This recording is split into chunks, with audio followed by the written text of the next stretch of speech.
Peter, Peter, I am so excited that you're here. I really am. Moi aussi, You know, for your French listeners. Mark Metcalf is a most wonderful human being. Yes, he is. That he has connected me with you. I am so grateful. And he has nothing but wonderful things to say about you. Yeah, he's pretty, when we met, so that's a long time. I know when you met, but you've worked together again since, haven't you?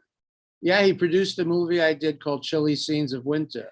I loved that movie. Yeah, Joan Micklin Silver, she died about 9 months ago, I think, maybe last. Oh. Yeah, she was, I did 2 films for her.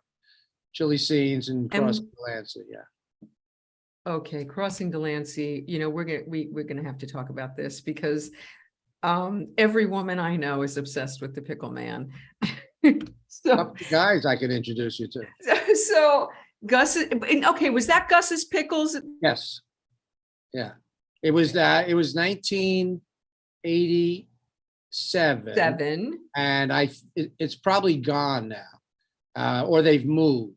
But that spot that we were shooting in was, I don't know if it was the original Gus's, but the Lower East Side, there was a pickle stand on every corner practically. Yeah, but Gus's was the thing. Yeah. Gus's was the thing. And so I know that I'm a Bronx girl. I don't know if you know that. Me too. I'm Bronx. I know you're Bronx. I'm the Bronx. Where in the Bronx? I was born on the Grand Concourse right by Yankee Stadium. I lived. My grandparents lived on Walton Avenue. Oh, I know Walton, and then I lived in Pelham Parkway. Where were you in the Bronx? 140 Van Cortlandt Avenue West, down the bottom of the hill. That was rich, Van Cortlandt. Rich. That was not rich. Compared they built to us. Up richer. Well, it was built up around us. But I went to PS 95, and then in 1954, my folks moved to a town in Lower Westchester called Ardsley. It was actually okay. Now that was moving on up. That was moving. Well, yeah, and that was the era of the veterans who got the GI Bill, and they were moving all over the place. So we'll have a rich conversation about it, but it was an amazing time and a weird time. So your father was a GI, and what did he do for a living after the service? After the war, he came back, I guess, in 45. Mm-hmm. He was in the poultry business, and he started when he was a young guy, in probably when he was 18. He was born in 1915, so that around 1933. Yeah. A friend of the family, or maybe a mentor of his, a guy named Bib Brown, got him involved, and my father grew up in Utah. We used to call them, what? Yeah, we used to call Jew in Utah. We used to call them Mountain Jews. Now, how did he end up in Utah? Well, in 1907, I think all the grandparents came over through Ellis Island. Okay, right, sure. My mom's parents settled in Harlem, and my father's parents settled in Salt Lake City because the patriarch had come over, I guess, at the end of the 19th century and set up like a haberdashery store in Salt Lake City. But how did they even think to go? Were there Jews there? Was there like a... There's Jews everywhere. Pick a place, there's a Jew. They're probably getting the shit kicked out of them right this second. But actually, the myth of the Ellis Island is that all the immigrants went to New York.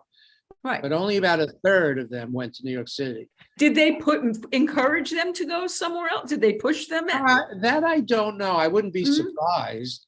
I mean, at one point, the Lower East Side was the most inhabited spot on the planet. Right. And but I would say once they picked Ellis Island as the place to enter, because it used to be you could enter all over the place.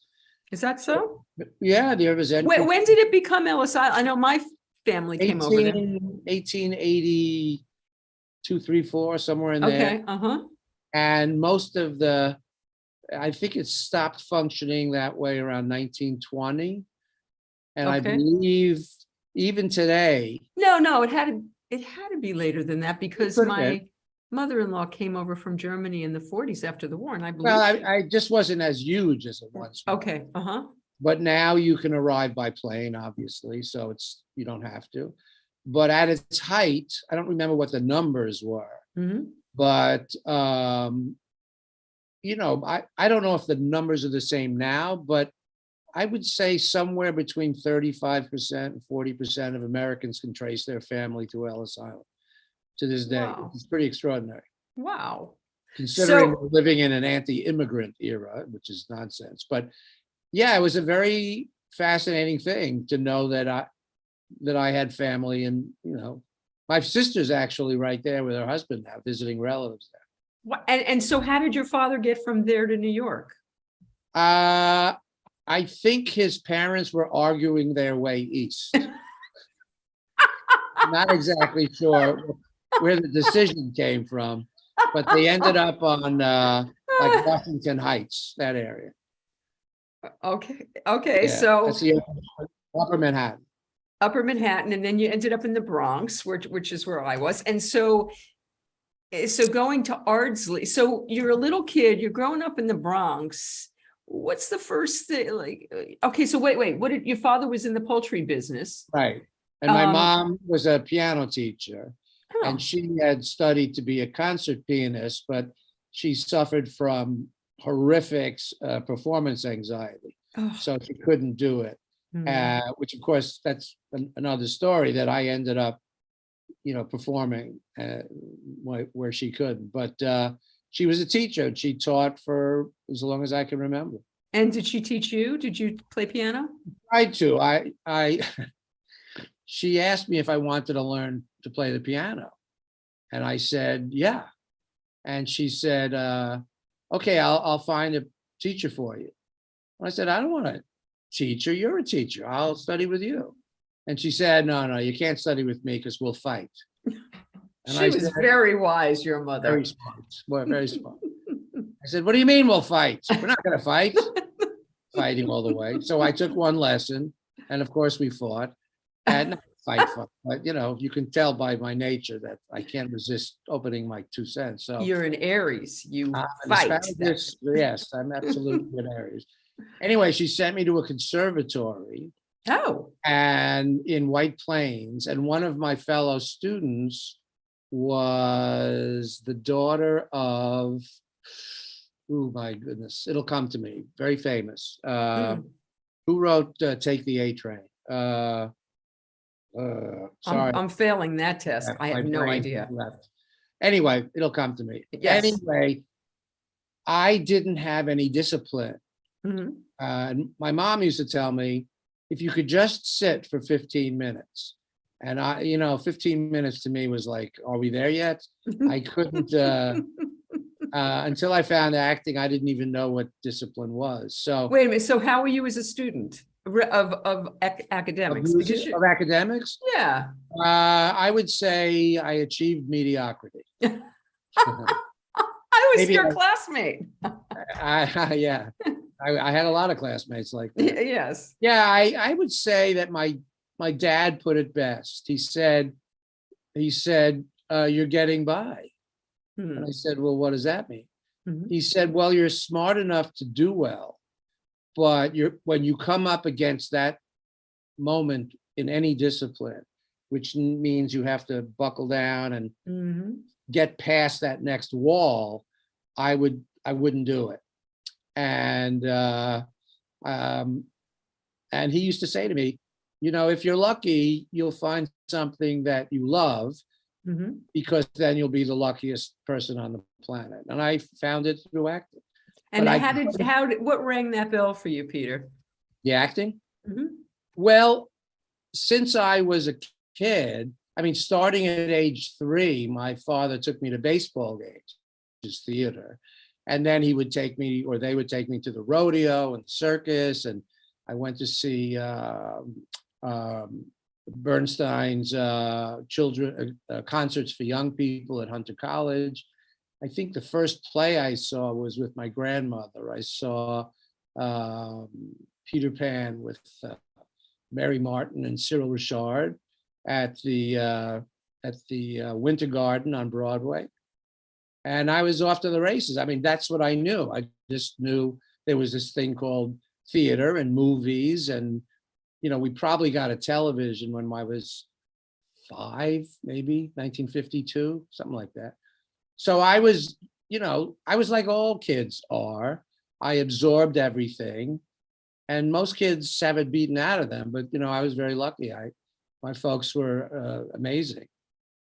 So that's how I just lost you on sound. Sorry, that was, How I you been? accidentally hit something. Did you play out in the street? Because we used to play out in yeah. the street. Oh, yeah. Oh, So yeah. I was, you played a mean handball in Crossing Delancey. Was that something that you did as a kid? Did you play that stuff? no, I was actually the guy I played against was a Mhm. handball champion, and he was my tutor. And he kept saying to me, I only got to get you to play for a minute. So calm the hell down and just pay attention. That's a hard game, though, handball. Very hard, very hard. So what were you But- playing out in the street? What was the kid game? Stickball, Stickball. handball, Mhm. stickball. And then by the time we moved up to Ardsley, Mhm. it was actually Hartsdale, but I lived in Ardsley, as a kid in the schools and everything. And then I started playing baseball and, basketball. I was so tiny. The basketball was like almost my size. And football, I didn't play football. We played flag ball, Sure. where you'd wear those things on Sure. your shorts or whatever. Soccer, Newcomb. Newcomb. that kids Nobody do. knows what Newcomb is except New York Jews. I don't Yeah. think anybody else plays Newcomb. Great game. It It was a great game. So I did everything. And in New York City Mhm. in 1950, let's see, I was 5 in 1953. Mhm. And my class was so big that if you were born before April 30th, you didn't go to kindergarten, you went to first grade. So I was April 11th. So I was in first grade, PS 95, and I'd walk to school. I'd have to walk all the way up this big hill by myself. I mean, I'm sure parents today would go in New York, Oh, yeah, no, yeah. let that alone the would- suburbs. Actually, the lesson we've learned is nowhere safe, it seems like. Right. And, I ride my tricycle and catch fireflies at night and put them in a bottle and skin my knees a million times. And we'd play tag and Johnny on the Pony and all those crazy games that kids would play. And it was great. So so I interrupted you when I asked you the first time. So the acting bug hit because your father was taking you to all these events. Your grandmother took you to the theater. I don't think it hit for a while. Mm. I did a couple of plays in school. I mean, in second grade, I think I played A for Apple. Do you remember your line? Because I remember. No, I just held up an apple, and then I played FDR. Oh, or I wow. didn't play FDR. I had to recite the Four Freedoms or something like that, Okay, that's And ambitious. then, little one-act plays here. I did a one-act called Pullman Car Hiawatha. Whoever Oh. wrote that, I don't know. But then in my senior year, the senior play was Romanoff and Juliet, which was written by Oh. Peter Ustinov. And I played the Archbishop. And but I mean, without being too tooting of my horn, I was really, can we curse? You can fucking curse. Okay, I was fucking awesome. And, but there was nobody around to say, there's a profession called acting. I was a funny kid. And anyway, I did very well. Then I went to college in 1964. I went to the University of Buffalo. Mhm. And I did a play. Wait, what was your major in college? Well, it was nothing until I got there. And Okay. then I basically went because everybody else seemed to be going. I had no, as my father knew, I had no motivation. It's probably the only school I got into. And but it was a state school. Mhm. And to those who are listening, I think it was $1,000 all in, room and board and books. and a food plant. I don't want to tell And- you what I'm paying off for NYU. Oh, boy. Well, Yeah, it's a different time, and it's a It shame is. that America hasn't figured out that education is. no, it but at least President Joe affordable. is doing the right No, but thing. we didn't get here. Yeah, We lost this. yeah, The idea of public education, I mean, I hope we get it back, yes. but I feel like I was given the greatest opportunity in the world for basically nothing. Right. And when I went to college, I mean, I had a loan, it was $3,000, which is, like for your kid, that's like food money. And my dad had to help me pay it off. Mhm. Anyway, by the end of my first year, I had a couple of wonderful English classes, and then I heard there's this thing called English major. So I thought, well, I like to read. That sounds like a good plan. So I became an English major. And Mark Metcalf told me that you were somebody who always had a book, yeah, and that not to ask you a question about a book unless I wanted to take the deep dive, because you actually read them. I do read them, but I remember when I moved back to the city after graduating, but I always schlepped books around. That just was my nature. Mhm. But when I came back to New York, I was living in the Village, and there was a bank around the corner on 14th Street, and I used to go there, and there's a line. And I'd be standing there waiting on a line for, to take out $10 or whatever. So that's when I started really, really carrying books. Yeah, and in New York, you get on the subway, you gotta have a Oh, book. yeah. You get, Yeah. gotta have a book. But I was in college, so what did I know? All I had was books. Right. So, yeah, I'm sure that's why Mark remembers, because I was, I used to schlep pounds of books. And the Kindles, not the Kindle, but the whatever you can get on iTunes or whatever the hell it is. Right. It's just so much easier. I Do- can so carry do you- a library. And are you okay with, I still like to hold a book in my hands. I Oh, still yeah, no. struggle with the Kindle. No, well, or the Kinder.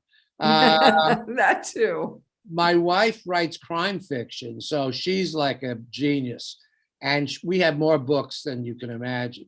And her name is Cornelia Reed, I was going to ask you about Yes. Cornelia. Read, which of course a writer named Reed is just, you can't get better. It's than that. perfect. Yes. So yeah, we love books, and she now, she's working at a bookstore called Oblong in Rhinebeck. Oh, I love Rhinebeck. We were talking about that. Okay, so Writers let's take this little segue here. How did Oh, you sorry. meet Cornelia? I had directed a film called King of the Corner. It was based on a collection of short stories. That was O. Henry, right? No, Henry Oh, was the oh, short film that I directed. That's right. Yeah, but the feature, I'm telling you, that's right. But this is with Rita. This is with Rita Moreno and Yeah. Eli Wallach oh, and Eric Bogosian and Dominic Wow. Chianese, Harris Yulin, Beverly D'Angelo. wow. Yeah, it was an insane cast. And it was also, I'm forgetting right now. But yeah, so I directed that. It was based on a collection of short stories by a writer named Gerald Shapiro, who since passed away about 7 or 8 years ago. And it was Mhm. called Bad Jews and Other Stories. My producer thought it would be too controversial. And I said, well, then, don't we want that? Exactly. And so they changed it to King of the Corner.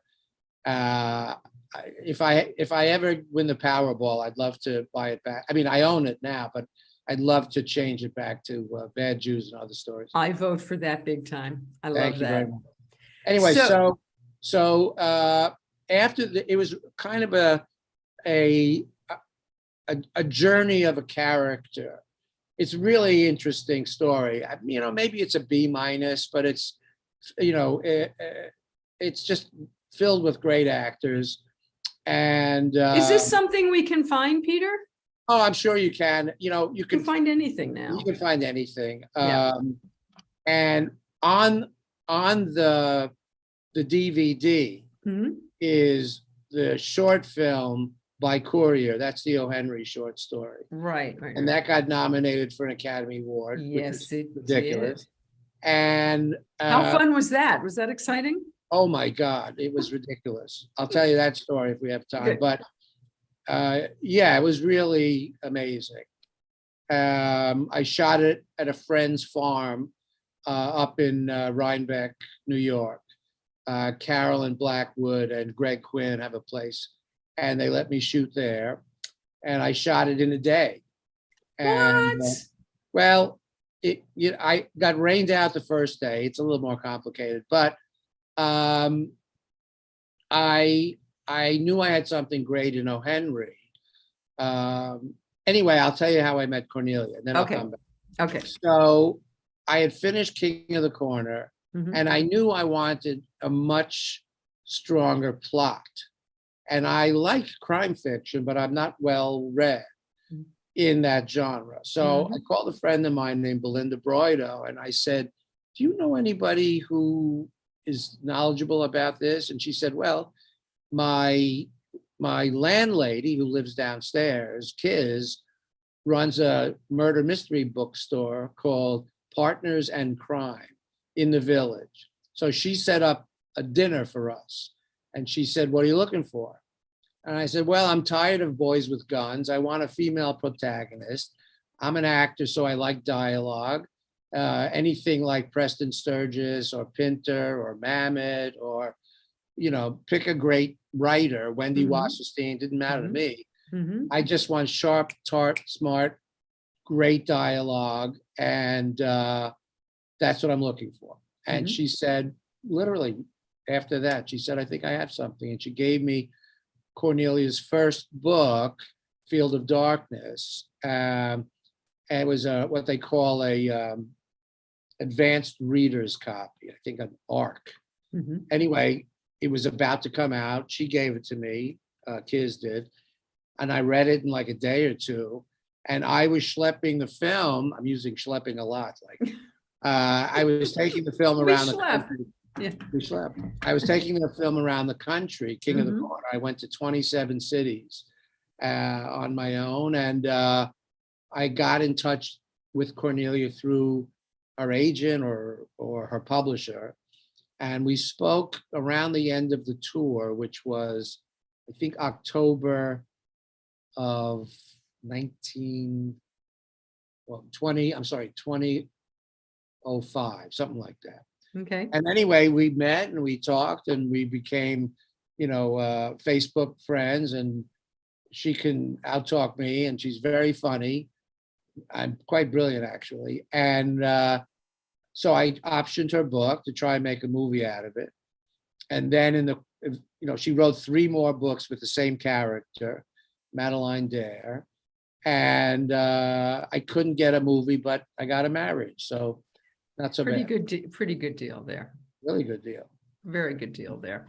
I like that story. Okay, so let's get back to Peter. So you go to school, you get a degree in Was in English, English, BA in English. and It of was course, the height of Vietnam, and did you have a number? Did you have oh a yeah, number? What you was your mean number? 14? What? I was going.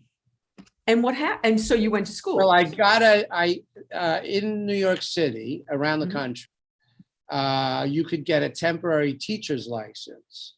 So I went to CCNY and took a 6-week course Mhm. to get a temporary teacher's license. And there was a school strike in New York City for local community control of schools. Mhm. So in my demented analysis, which turned out to be not so demented, I realized that the center of the strike was at a place in Brooklyn called Ocean Hill, Brownsville. And I thought that's where I should be teaching, because I wanted the community to know that I was on their side. It That's a literally, tough place. Yeah. you can't get tougher. It's all changing. I don't know if Brownsville has changed much, but Right. it was as intense as it can get. But I went to the school. I think there were 8 schools in Ocean Hill, Brownsville. Mhm. And I went to IS 271. And I met the principal. I believe his name was Bill Harris. And I sat in his office, and I was 21. I was 30 when I did Animal House. So you know how young I looked in that. when I was 21, the kids used to call me teenager. I mean, I didn't have a name. I thought I was just a little older than that. So I volunteered for that school, and I knew almost immediately that, not that it was a mistake for me to go. Wait, you're teaching junior high school English? Is that what you're teaching? Yeah, eighth grade English. And it was so chaotic. In the school year, there were, instead of like 2 semesters, they were 4 quarters. They were losing teachers like crazy. Wow. But as in all disciplines, the teacher learns more from the student than the student will ever learn from the teacher. And I didn't realize it at the time, but I was absorbing the greatest acting lessons you could see, because I was dealing with these children and their parents and the politics of New York City at the time and the country. It was life and death. It wasn't an acting school. It wasn't pretend. It was for real.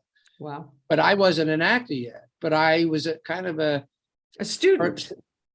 Yes, generally I was a student, but I've always absorbed from my experiences, and I've lived anecdotally, because I realized if you can survive an experience, you can tell the experience. Ooh. And that just, I got that from my folks, I'm sure, because they were always kibitzing about everything anyway.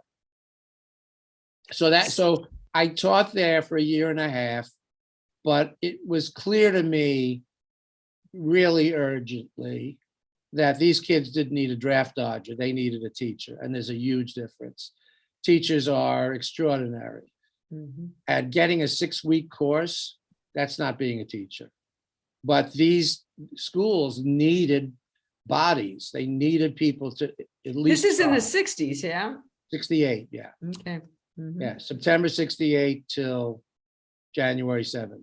And are you a radical at this time? Because I know. I don't think I would really qualify as a radical. Mm-hmm. But in America, saying you're interested in something makes you a radical. If you challenge the way things are, the status quo, you're a radical. So, but I didn't seek out that term. I was raised in a very provocative family. Mm-hmm. My folks were, really attuned to what was going on. Remember, they were raised in the 30s during the Depression and World War II, and they chose sides. They were intense. I don't mean intense, crazy. They were really witty and open-minded. And in the 30s, the political parties didn't provide any answers to questions that young people had. That's why the Communist Party was so successful, because they took on racism and labor, organizing. So I was lucky. I grew up in a very curious family. The women were tough as nails. I didn't have to learn about what it is to be a tough woman. They were everywhere.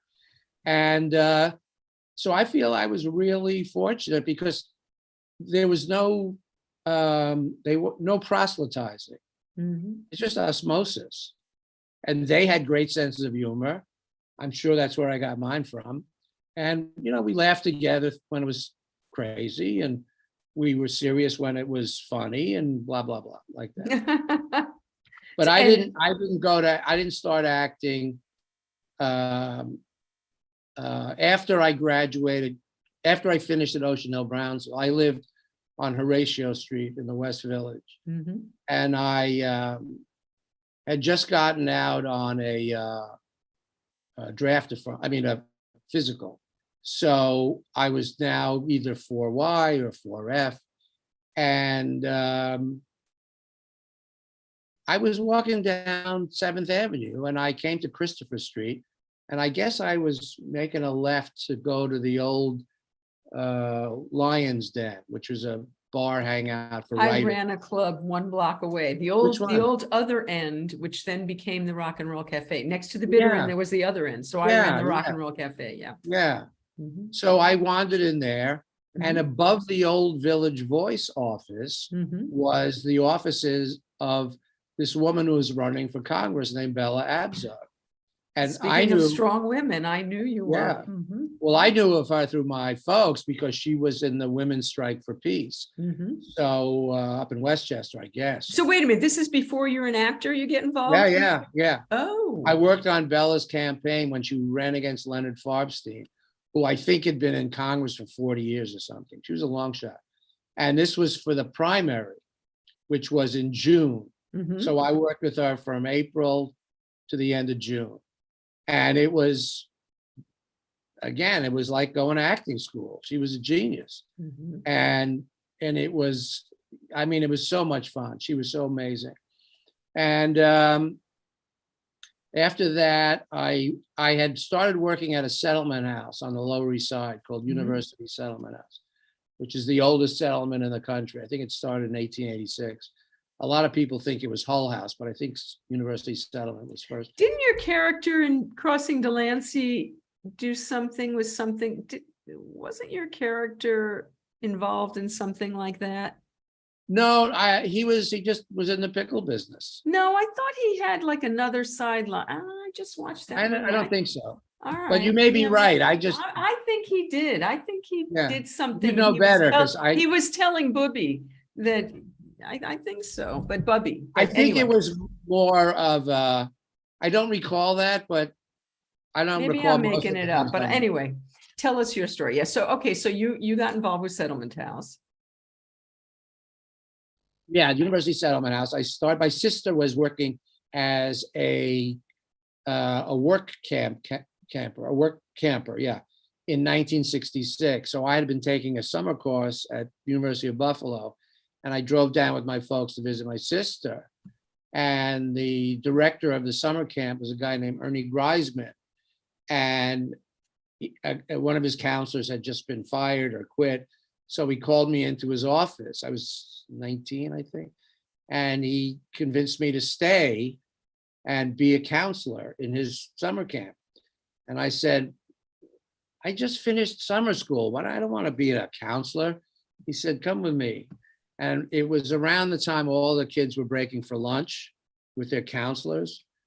And he said, just look out that window over there. And I said, what am I looking at? He said, I want you to look at the counselors, see who's coming down. And of course, they were all the young Girls. counselors, yeah. And they were gorgeous. And I Okay. said, what does this job entail? Anyway, he became one of my many mentors. Mm. And I worked for them in 66, 67. In 70, he was the director of the settlement house, and he hired me to run the after school program. And then I got a job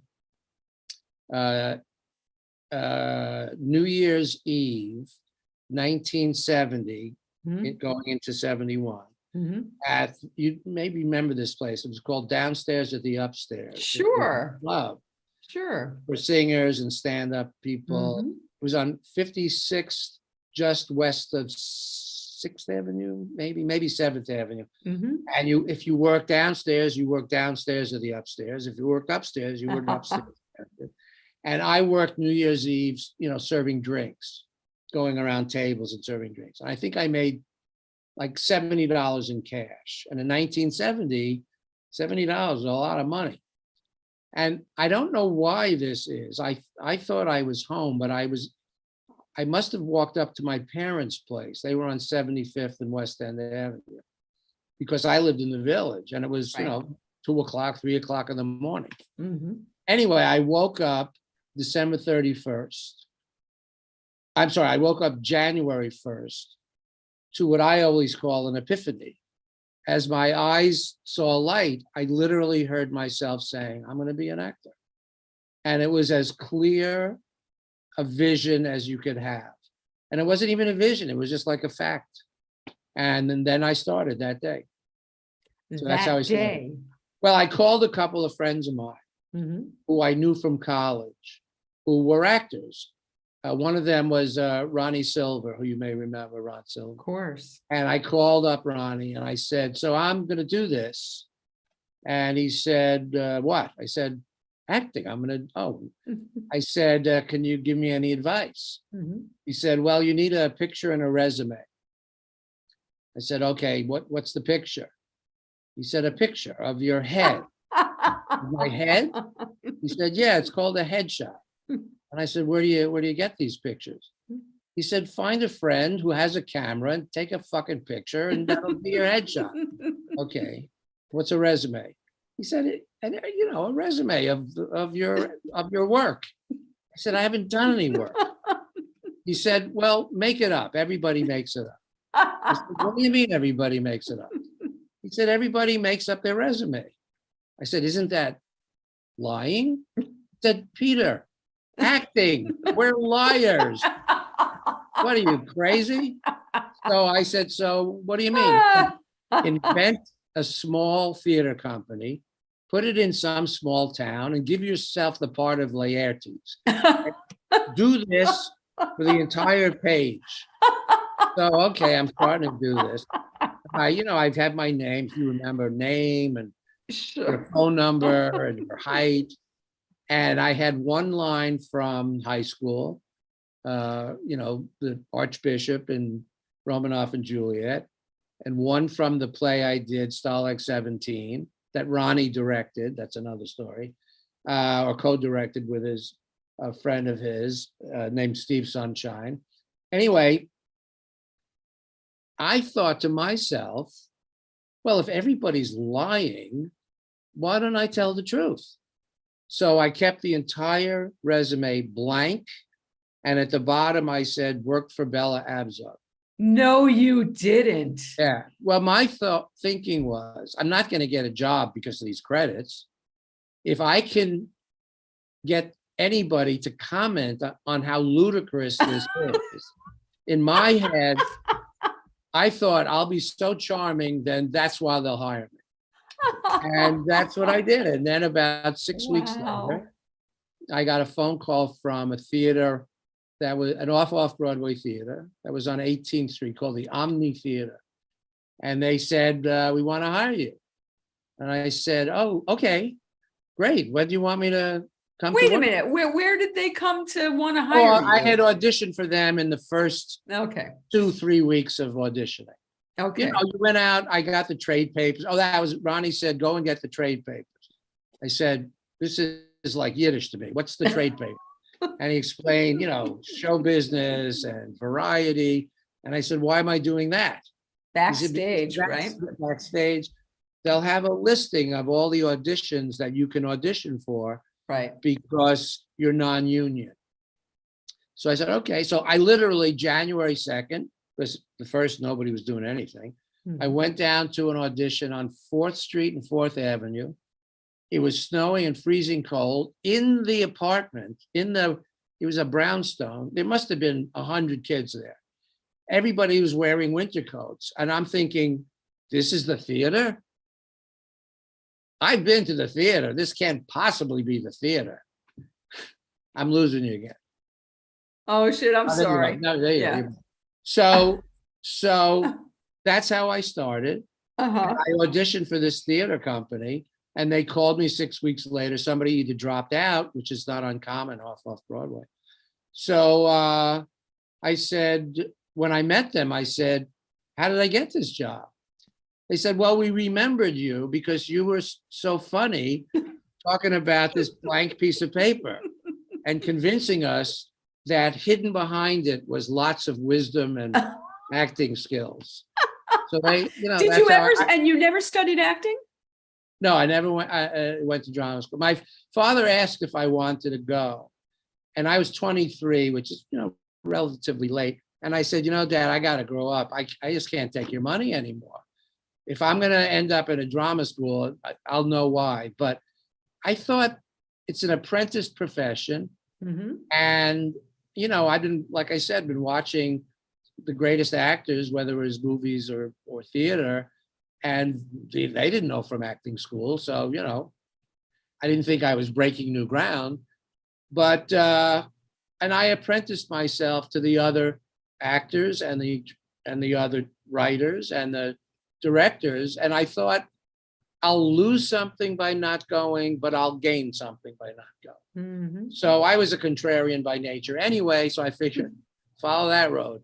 And then, and that's just the way it went. So what jobs did you have, Peter? Were you a waiter? I think Oh, I did waiting. I tutored kids. I worked at a Renaissance musical company.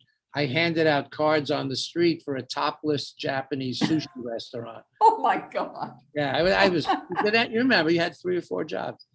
But my rent was only $95 a week, $100 a week. So 3 or 4 jobs, I could cover it.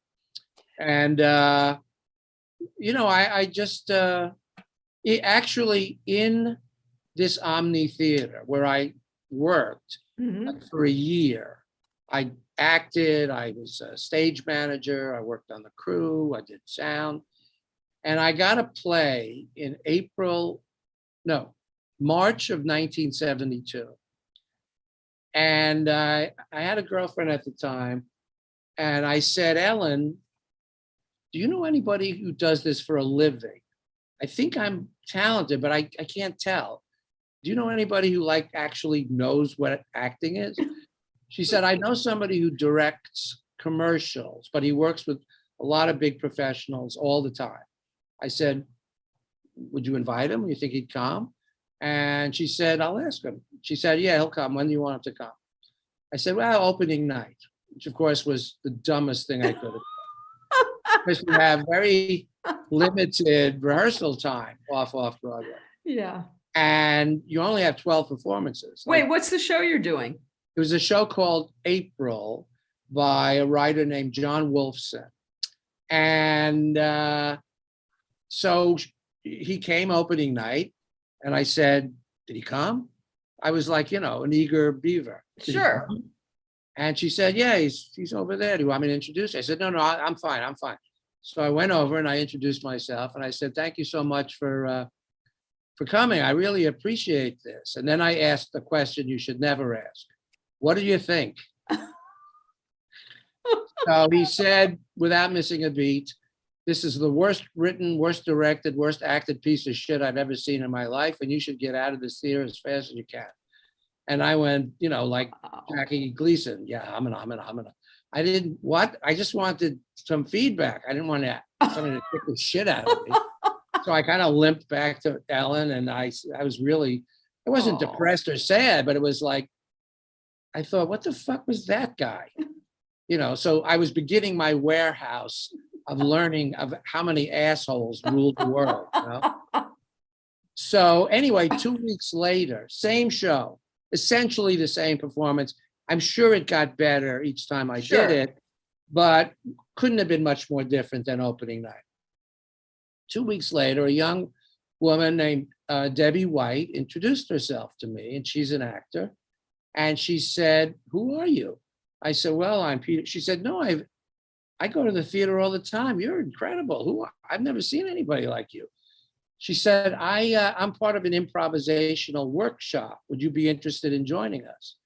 And I knew improv from Nichols and May and Second City, and I just knew about it. Right. I knew about the Compass Players. And as soon as I heard that, I knew instinctively. You know how it goes. Your opportunity is always in front of us, but how quickly you react. Right. So the following Wednesday, I met them in the evening because we weren't performing. And that was middle of March, like March 21, 2, something like that. And within 3 months, we had become a performance group called War Babies. And Debbie White, same Debbie, had gone to an audition at the Manhattan Theater Club where they were putting together an improv company. And she came back to rehearsal that night and she said, why am I joining them? Why don't we start our own company? So there were about 16 people, and about 6 of them said, oh no, I can't do that. That's not for me. And we all said, that's okay. But there were about 10 of us. And one of them, I think Lenny Roberts knew of he was in the group, Lenny Levine, I think is his real name, but he was a folk singer and worked in the music business and did commercials and jingles. And he said, I have somebody that I know who has a club on 74th Street, just west of Amsterdam, called the Focus Coffee House, Focus 2 Coffee House, I think it was called. So they gave us a gig, like June 21st, 2nd, somewhere like that, probably on a weekend, maybe. I can't even remember. And that was our first performance. Okay, so wait, Peter, did improv come naturally to you? I mean, there are certain rules. Oh, God. I did improv. I mean, I did improv. Improv's hard. And Very hard. So how did they school you? Did you school each other? How did you guys figure it out? We worked with Viola Spolin's theater games for young people. Mm-hmm. And we used that book as the Mm-hmm. template. Mm-hmm. And there was a person each night, each Wednesday, who ran the rehearsal or the workshop, I should say. And it was Right. their responsibility Mm-hmm. to choose the different games. And it was about a 3-hour workshop. Mm-hmm. Everybody got a chance or more than one chance. Mm-hmm. And we would keep teaching ourselves. And then when Debbie said we ought to form our own group, we'd been into this for 3 months. Mm-hmm. And I could tell I'd never been around so many people who were earning a living, whether it was performing, folk singing, jingle singing, acting, Mm-hmm. commercials, tours, Broadway. This was an immersion in people who worked for a living. Now, wait, how are you earning your living during the War Babies when this is starting? I've got 4 jobs. 3 jobs. Yeah. Okay. Yeah. I'm working the corners. I mean, I don't know from a job. I don't even have an agent. I didn't know anything. But All you I have a knew was headshot. You have a I had a headshot. headshot and a blank piece of paper. So Tony's asking me, who took your first professional headshot? Do you remember? Yes, it was a guy who lived at 88 Horatio Street. I I think his can't believe name- your memory. You're freaking me out. Yeah. Well, it's just, that's what happens when you get older. You remember shit, but you can't know where your comb is. It's that kind of stuff. But his name was John Barron, Mm-hmm. and he was an actor.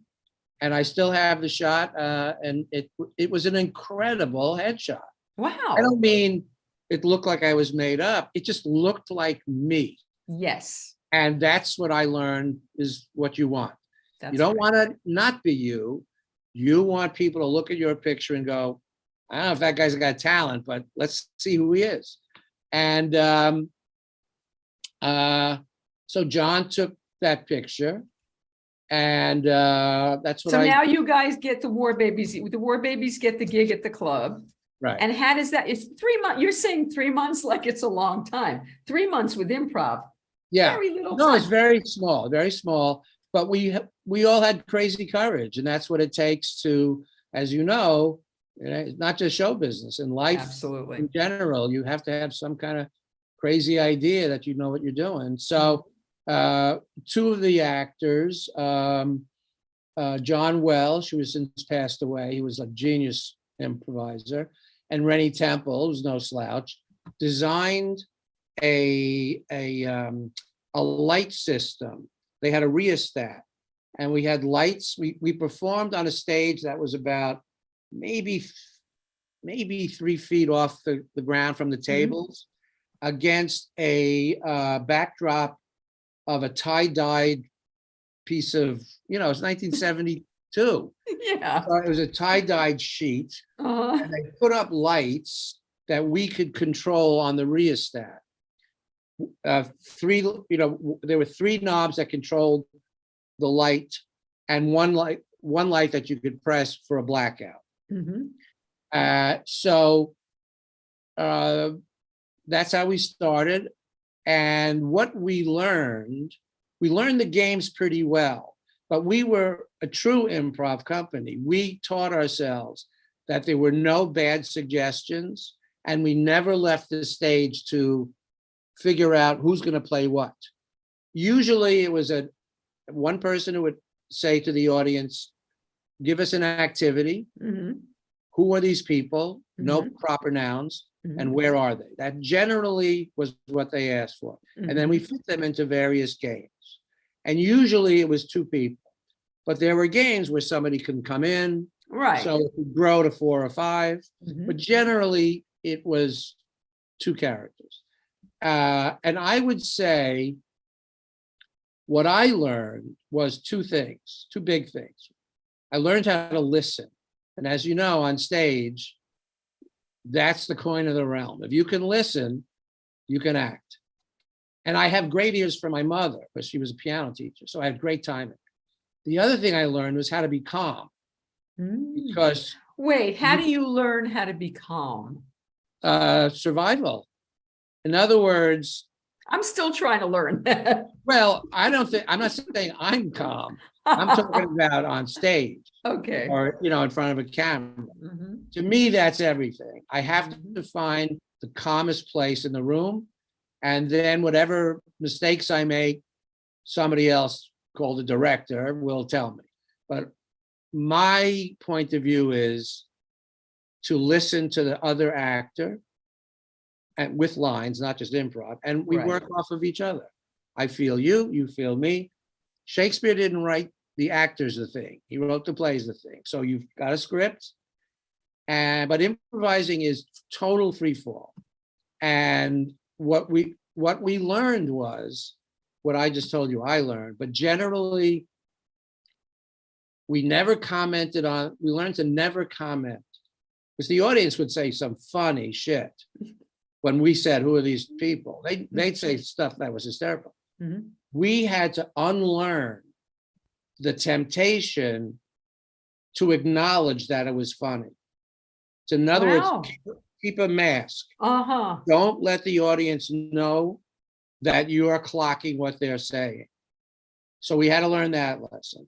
And the person introducing the scene, we had to teach ourselves to not comment. Wow, that's really funny. Oh, that's nothing. Like Buster Keaton, nothing. Stonewall. And it took about 2 years in which we had pretty good control about those things. And I would say modestly, that's one of the best improv companies I've ever seen. Wow. We were motherfuckers. We were awesome. A friend of mine, Brad, said he was a big fan. He used to go see you. Yeah, say hi to Brad. But it was life-changing to realize that you can take a suggestion from strangers, and once you learn the dynamics of it, remember, the audience knows what they've told us. Right. So our advantage is using their knowledge, right? Instead of, there's always a way to twist something, right? And of course, the major lesson in improv is if somebody says you're a surgeon, you're a surgeon. Right. There's no denying in improv. No denying, which of course is one of the great things anyway. If somebody tells you in the theater world, but especially in improv, you don't get to change. That's the rule. Right. And that's how you share with each other, And anyway, I'd say 2 years, we were just incredible. And to hear an audience laugh out of something made up out of nowhere, it was exhilarating and made me think I actually could do something. And this really prepared you for what was to come. So your first professional gig, if I got this right, you were Chico, no? Yeah. How did you get your first acting, get your first equity? My gig? equity card. One of the actors in the company, Marcia Myers, brilliant, unbelievable. She had a friend named Louis Stadlin who played the part of Groucho in Minnie's Boys on Broadway in 1970. So by 1972, when we were performing, or I guess it was 1973, she brought Louis to see the show. And he had a great time, and we, hit it off pretty well. And around that same time, I heard that there was going to be a 10-week summer tour of Minnie's Boys, and the part of Groucho was available. And I knew since I was a kid, I was doing Groucho and Chico and Harpo, because most New Yorkers remember, oh golly, what was it? It was on TV. It'll come to me. Anyway, they did 9 shows a week of a particular movie. Oh, $1 Million movie. Yeah, maybe Yeah. that was, yeah, $1 million. Yeah, $1 Million movie. They would Yeah. replay the same thing over and Yeah. over. Yeah. So I was an insane Groucho and Marx Brothers fan since I was tiny. Duck And- Soup and A Night at the Opera. Yeah, and all that. of them. Yeah. Everything. Yeah. So I was knowledgeable about who they were.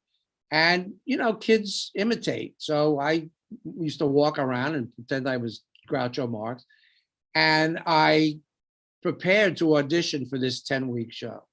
And then it was 8 weeks, and then it was 6 weeks, and then it was 4 weeks. Finally, it was going to be 2 weeks. Mm-hmm. And I got a call from the producer Mm-hmm. on a particular morning around 10 or 10:30. And they called and said, I'd like to speak to Peter Riegert. I said, speaking. They said, we'd like to offer you the part of Chico. I said, who is this? He said, I'm the producer of Binny's Boys. And I said, oh, I thought I was going to audition for the part of Groucho. And they said, well, Louis Statlin's going to play Groucho. I said, oh, that's great. So we'd like you to play Chico. And I said, when do you want me to audition? He said, we don't want you to audition. We want to give you the part of Chico. Wait a minute, your first legit role and you're not auditioning? Wow. Well, that's just dumb luck. So I said, okay. And they said, it was like I said, I lived in the Village. The rehearsal was on Broadway and 50th Street in one of those second floor things, Mhm. ballet studios and rehearsal halls. And he said, how soon can you get there? Well, normally I would have said an hour ago, but I had to digest what I was just being told. This was my equity card. This was a new door opening. Had you So ever impersonated Chico? Did you know No. how to? No.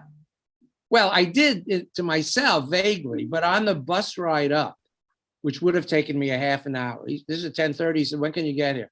I said, I just gotta, hop in the shower. And of course, shower. I'm just getting clothes on. I said, I think half an hour. He said, great. So on the bus ride up, I'm thinking, all right, I know how to do Groucho. They're brothers. I'll do Groucho with an Italian accent. So that was my thinking. So I get there. The first preview is in 5 days at the Philadelphia Playhouse in the Park. 1,600 people in the round. So I get to the rehearsal hall. They give me the script. He opens it up. He said, we're here. And he introduced me to everybody. And now, I'm not a singer. I've got a good ear, but learning how to sing 8 shows a week, that's a different skill set. But like I said, it was a job, and I wasn't going to explain to them what I didn't know. And they hadn't heard me sing. They just was watching me I can't act. believe they gave you this part without any. Well, Yeah. they unfortunately, an actor was playing Chico, had gotten ill, and so he had to drop out of the job. And so I rehearsed, and then we went to Philadelphia, and I was introduced to the audience the first night. The improv group came eventually. My folks came. I had family in Philadelphia. And it was, I think it was $325 a week, which of course to me was like, well, I know what nothing money is for acting, but what's $325 worth of acting? That's where I was going. What if the audience thinks I'm only giving them $187? I didn't know what money meant, but it was an equity card. It was my first amount of money. 1,600 people in the round is a lot of people. That's a lot of people. If you worked off Broadway, if there were 70 people, that was, oh my God. Sure. Stadium. So that's a big deal. And we all entered there were like 4 entrances from the back. It was a deep set theater in the round. And I think there was a 5-piece orchestra. And we opened whenever we opened. And I guess the funniest part of it all, first of all, it was such a high learning curve because How so? the producer introduced to the audience that the actor, whose name was Erwin Pearl, who since passed away, couldn't be there that night. He was ill, but we have this incredible actor named Peter Riegert. He's just going to blow you away. He's fantastic. And Louis Stalin and I are in the back waiting to go on. And Louis said, don't blow it. So I said, I'll try. So everybody got their playbill. Now, there's no time to reprint the playbill. Right. So there was a thin piece of white paper wedged into where the actors were. Peter Riegert, and probably a couple of off-Broadway plays, and maybe the high school play. I mean, I had credits. I don't know if it cares. But Peter Riegert, Chico, blah, blah, blah. So we open up to pretty good reviews, as I recall. And Charlotte Ray played Minnie, which was fantastic. And there was one more reviewer to come on a Thursday night. And on that particular night, there's a song that the boys sing to each other in four, like right, north, south, east, west. And I think the song was called Where Was I When They Passed Out Love? Well, each of us had a solo, and it came to me, and I hit notes Schoenberg hadn't invented. Pancakes coming out of my mouth. I mean, now, you know, you're in a musical, and I could see all the other guys looking at me like, can't help you. You're on their own. And I'm meandering all over the place to find a goddamn fucking key. And, you know, it's hard enough when there's nobody there, 1,600 people. Oh, my God. Anyway, long story short, the review comes out the next day. Very laudatory of the whole show. It says, however, Peter Riegert almost brings this show to his knees. He was terrible. But here's the funny part.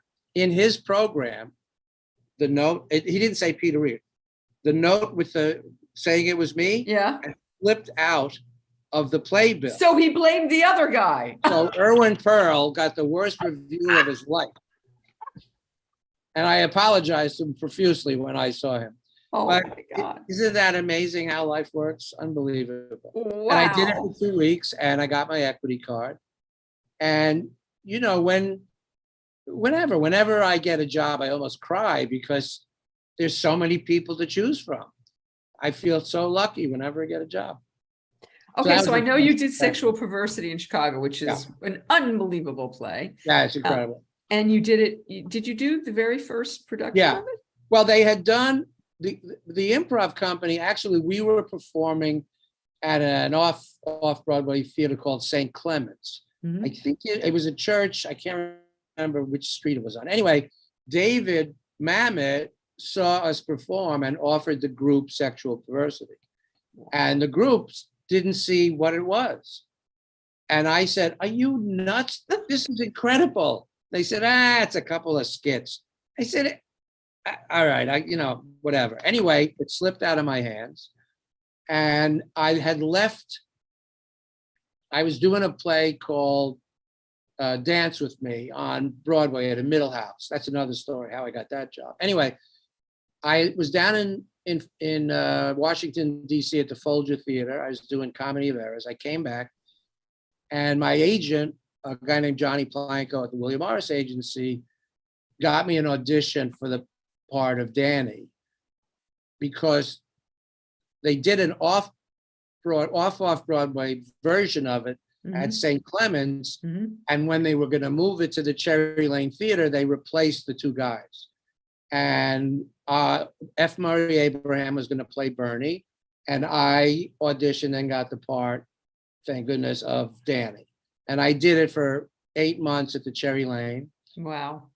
Well, I made between 110 and 160 bucks a week based on how many people showed up. And it was, outside of the improv company and just a lot of good experience, that was just an amazing, I don't know if masterclass is too heavy a word, but it was what I thought I was entering. This was an apprenticeship. That's really what it was. Because David, you have to be meticulous. If he writes, you say, Right. because he writes to make it sound like it's being improvised. Right. And as an actor, that's our job, is to take what's written and make it sound like we're making it up as we go along. But it was 8 months of, like I said, I lived on Horatio Street. I walked to work. I used to go to the Blue Mill Tavern for dinner and Chumley's for drink. Oh my God. To live in New York City back then was unbelievable. Okay, so we fast forward and you do a cut, and how you get the first thing you get on TV is you get MASH, right? You get a couple episodes. So how do you segue from Broadway and off Broadway to Hollywood? How does that happen? Well, during this play, Sexual Perversity, I think it was the middle of October. I'm guessing like a lot of people came to see that play. That was a very it was a big deal. It was a big deal. Yeah. And it was so exciting because nobody'd heard language like this. I mean, it was perverse. That's what, it was saying to the audience, you're thinking language is perverse, but it's behavior that's perverse.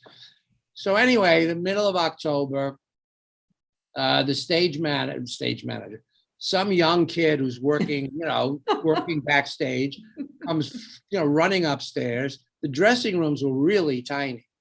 I mean, Brian Denny, he showed up one day because he knew Murray. I don't think his head, I think he had to scrouch over. The ceilings were so low. Anyway, this kid comes running up and he's all aflutter and says, the divine Miss M wants to come and meet you. Say hello to the kid. I didn't know that's when you met. Okay. Yeah. So I knew her from seeing her on the Johnny Carson show and probably heard her songs, but I'd never seen her work other than like the Johnny Carson show. Right. But it was somebody, it meant something.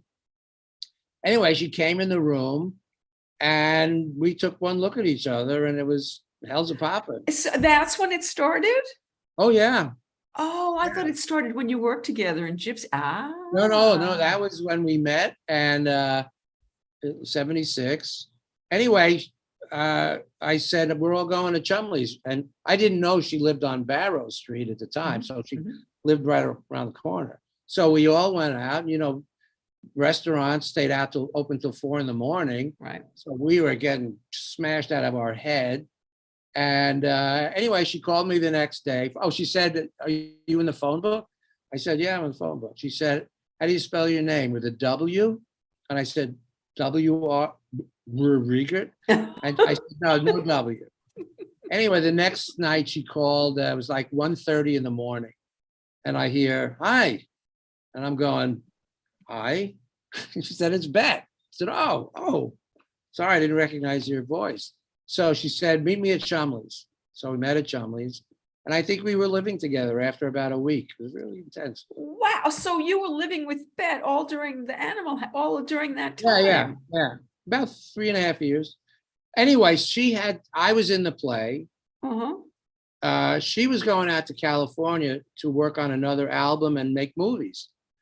So I wasn't going to stick around and do the play because I was in love with her. So I was offered a pilot for a show about a college. This is before Animal House. I think it was called Off Campus. Mary Lou Henner was in it. Chip Zien was in it.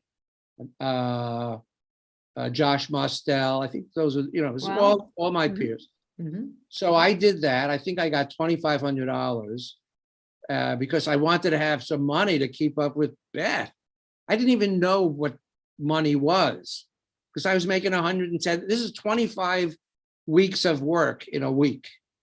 So I flew out in February of 1977, and we, she had found a place, and we started living out there. That's how I got there. But she's already like, She's on the cusp. She hasn't done the Rose yet, right. so she's like a year away from, breaking out in a different way. I mean, her big breakout was, geez, probably 75 with Elton John, that kind of stuff, Yeah. I just saw a clip today. Will Lee posted of her on the Johnny Carson show with the Harlettes with Barry Manilow playing piano. Oh yeah. And it was like 73 or something. It was very Yeah, early. they were playing a club called, I'm forgetting the name of it, it was a big famous club. And it was a gay bathhouse. And right, of course. She was that was her group, her girl group was the Harlettes. And I met about 3 iterations of Harlettes. They were Katie Segal was a Katie, harlot. Yeah. Mm-hmm. Yeah. So now how was it for you? Bet's already breaking. You're this young. She's what I'm not in the vicinity of a career. So is that weird? Is that okay? All right, you're used to strong women. You worked for Bella Abzug. Your mother was a strong woman. So you're okay with this. This is not freaking you out or All upsetting the women you. that I was meeting in the 60s and 70s, they were not shy. I mean, they had been liberated. This thing called a pill came around, and suddenly, oh my God, it was insane. So no, the only thing that she had done a show, I think it was Clams on the Half Shell. Sure. And HBO recorded it. Mm-hmm. So there was a tape of the show. I think it was like 2.5 hours. Mm-hmm. So a friend, excuse me, a friend of hers had one of the first tape machines, and he invited me over to see this show. Now remember, I've never seen her perform. I've only heard her songs. Wait a minute, you're living together and you've never seen her perform? No, she wasn't performing. At the time, she was okay. Starting to look for songs, and we didn't have VCRs then. You couldn't just do that. Okay. No. Yeah. So that's why, so it was winter, and I can't remember exactly when, December, January, it was like 2 feet of snow in the village. So I go to this guy's house. You didn't see her on Johnny Carson. You didn't know from her. I did. No, I remember her on Johnny Carson. Okay. Yeah, that was. So you had an inkling of. Oh, no, I knew who she was, but I didn't know what her persona was. I see. Anyway, I watched this show, and I wouldn't say I was afraid of her. I just was in awe of what I had just seen. Sure. This is one of the greatest performers of our generation, of any generation. And it was what was coming out of that videotape was mind-blowing.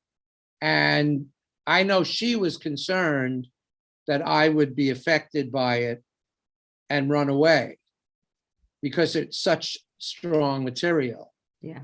And it's just another, that's her, that's not the Bet I know.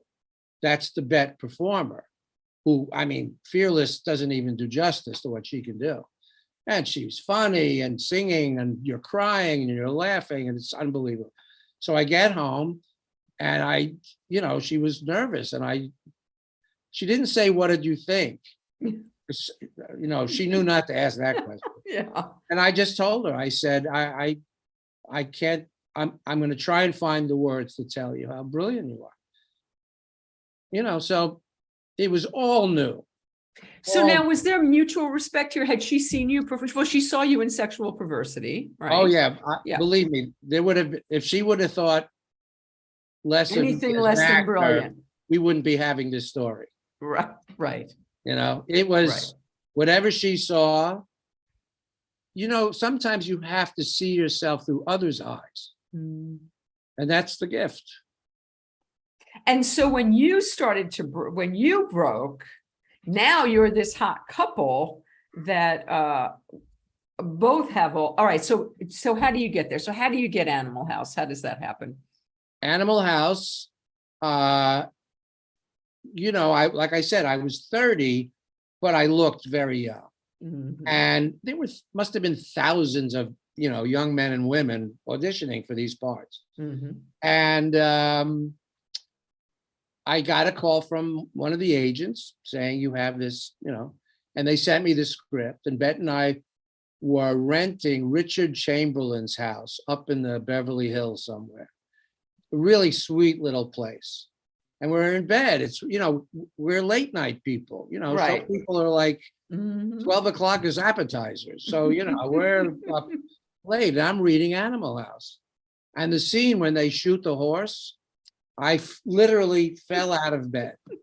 And when I laugh, I have a very high pitched laugh. I sound like a hyena. It's just like ridiculous. So we used, we could make each other laugh. I was funny. She was funny. And she said, what's so funny? And I'm going, so she reads the script. It's funny. So they called me in. I can't remember the first audition. Peter, hold on 1 second. I have to go let Rufus in because he's barking. Rufus. Come on, Rufus. Okay, say hello to Peter. Okay. Hello, Rufus. Sorry about that. Here, No Rufus. problem. We love Rufus. We love Rufus. So I can't remember the first one, but I do remember auditioning with Tim Matheson. And it was, they gave us this like dildo to improvise off of. And Tim and I were like immediate. We just bounced off each other. Now I could recognize that feeling because of all that improv experience. Sure. So it wasn't a competition. It was just, he was Otter and I was Boon. And then we started riffing on this fucking dildo and we're having a high old time. And now Tim had been acting since he was a kid, probably 12, 13, 14. So he knew the business in a way that I hadn't a clue, which came in handy. So then I had a second audition, or maybe that was the second. He said Tim was on the show a few weeks ago. Oh, yeah. And he knew immediately when he read it was what he it was one of those things where you just think to yourself, why don't they give us the contracts now? I mean, who's going to do better than this? But the fun of it was being so free. And the fortune part of it was that John Landis saw that. Mhm. Because a lot of actors can be free, but it takes the person who's choosing to choose you. And there's no reason why. It's the instinct of the person hiring you. Because, at this level, most of the people are really good. And then as you get older, they get really good because people drop away starting in their 30s, mid 30s. And were you aware when you got the role, you knew it was a vehicle for John Belushi, I assume? No, I didn't give a shit about John. I knew John before he was John Belushi. He was another actor trying to get work. Mhm. A friend of mine, another girlfriend, different girlfriend, had introduced me to John and Judy in the Village. Mhm. Somewhere my vague memory is around, some hamburger joint on West 4th and wherever. Uh-huh. At 7th Avenue. And he just was another actor. Now I knew him from Saturday Night Live, but I was in More Babies. We weren't that fucking impressed with that company. They failed half the time. Yes, they did. We didn't fail like they failed. Mhm. But props to John. He was a brilliant sketch player. Mhm. And what was great for John was that Landis surrounded him with an amazing cast. And John, part of what makes him so great is he can recognize talent.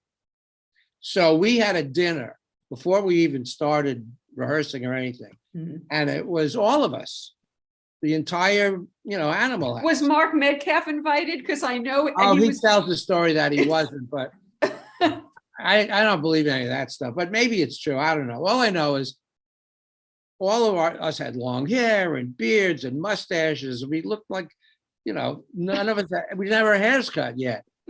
But we sat around at that table and it was like gunfight at the OK Corral. Everybody was clocking everybody else and nobody was backing down on anybody. Wow. Oh, you're a Bluto? I'll see you on the court, motherfucker. I mean, it was awesome. Tom Hulse and Stephen First and Mark Metcalf. Karen Allen was there. Kevin Bacon. What a Kevin cast. Bacon. Everybody was, nobody, look, even if you're afraid, you don't admit it, or maybe you do, but you're probably drunk. But, you're there with amazing talent. We all felt we deserved to be there. Wait, how were you, did they do a chemistry read with you and Karen? Oh, no. Oh, yeah, actually, I was at Karen's audition. I might have gotten the job. I don't know if Landis had given me the job yet, but there were two actors that he wanted me to read with. One was Karen, and I can't remember who the other actor was. Who was in Mork and Mindy? Pam Dauber. Might have been Pam. Might have been Pam. I can't remember. But Karen was Karen at 26. And we just, again, it was like me and Tim. I didn't, acting? What acting? I just had to look in her eyes. She was gorgeous. Absolutely. And also she understood, she was ready. And Pam was good. I just don't remember. Right. I just remember looking at Karen. I don't mean I was not acting. I just meant that's what you act off of. Right. It's the eyes that you get to see. And that's what I saw in Tim. And so after they left, John said, "What do you think?" And I said, "They're really incredibly talented, but this woman, Karen Allen, I mean, she's going to be fighting them off with a fucking stick. She's just incredible. I can't imagine what the camera's going to see." And again, no flies on Pam. It just, right. It was amazing. And anyway, so that she got the job soon after. And so now it sounds like because Tim said he didn't. Sounds like you knew you were sitting on gold here. No. You didn't. No. What I knew was the script was amazing. The cast was amazing. But there's a long way to go from shooting a film and releasing a film. And on the last day, I think Tim and Bruce McGill and I were sitting around, and maybe Jamie was there, Jamie Widows, and we were saying, "What do you think?" And our observation was, we just hope John Landis knows how to cut, because I know what we shot. And John knew what he shot, but you've got to cut it down to about an hour and 40 minutes. And they had, oh my God, the stuff they must have thrown away. And Landis was superb with the script. I mean, the guys who wrote it, Chris Miller and Harold Ramis and Chris Miller, Harold Ramis, Doug Kenny, they'd never written a screenplay before. I think their first screenplay was like 300 pages. So it's Landis who really knew how to shape a film, and he just cast the hell out of it. He sure did. Because originally, Universal wanted it to be like the Saturday Night Live actors. This is what Tim told me. Yeah. I think they wanted Chevy Chase, right? They wanted Chevy. Tim. Harold wanted to be me.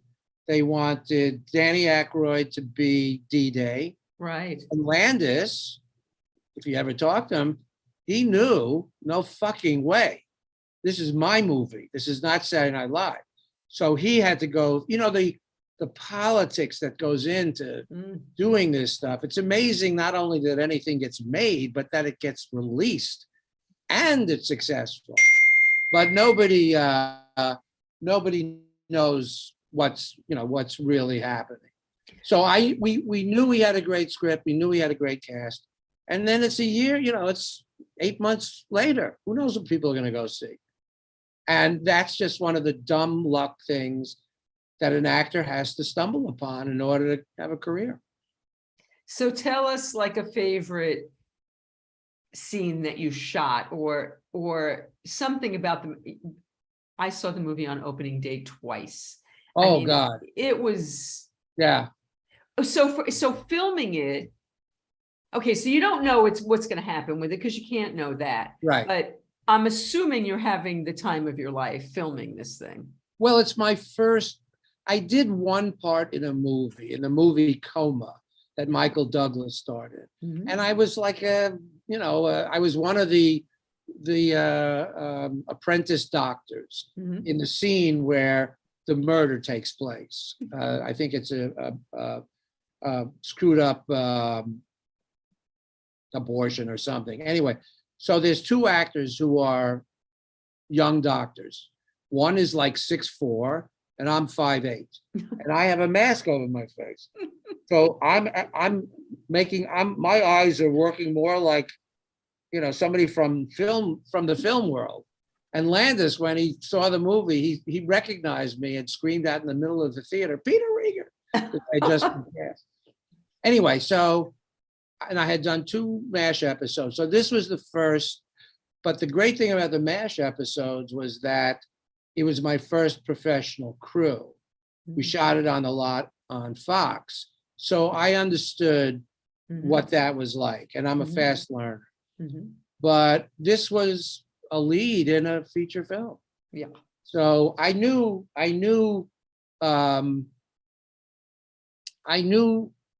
I've always had an ability to recognize when something interesting is taking place, whether it succeeds or fails. It didn't matter to me. You can't control what a success is, but you can recognize when something amazing is going on. And it was amazing from the moment I was auditioning. And then when I got the job, I think we shot from the middle of October to the first week in December. So that's 7 weeks of, people say, "What was it like?" I said, "Did you have fun at the movie?" They said, "Oh my God, I laughed, we screamed." I said, "Okay, the movie's an hour and 40 minutes.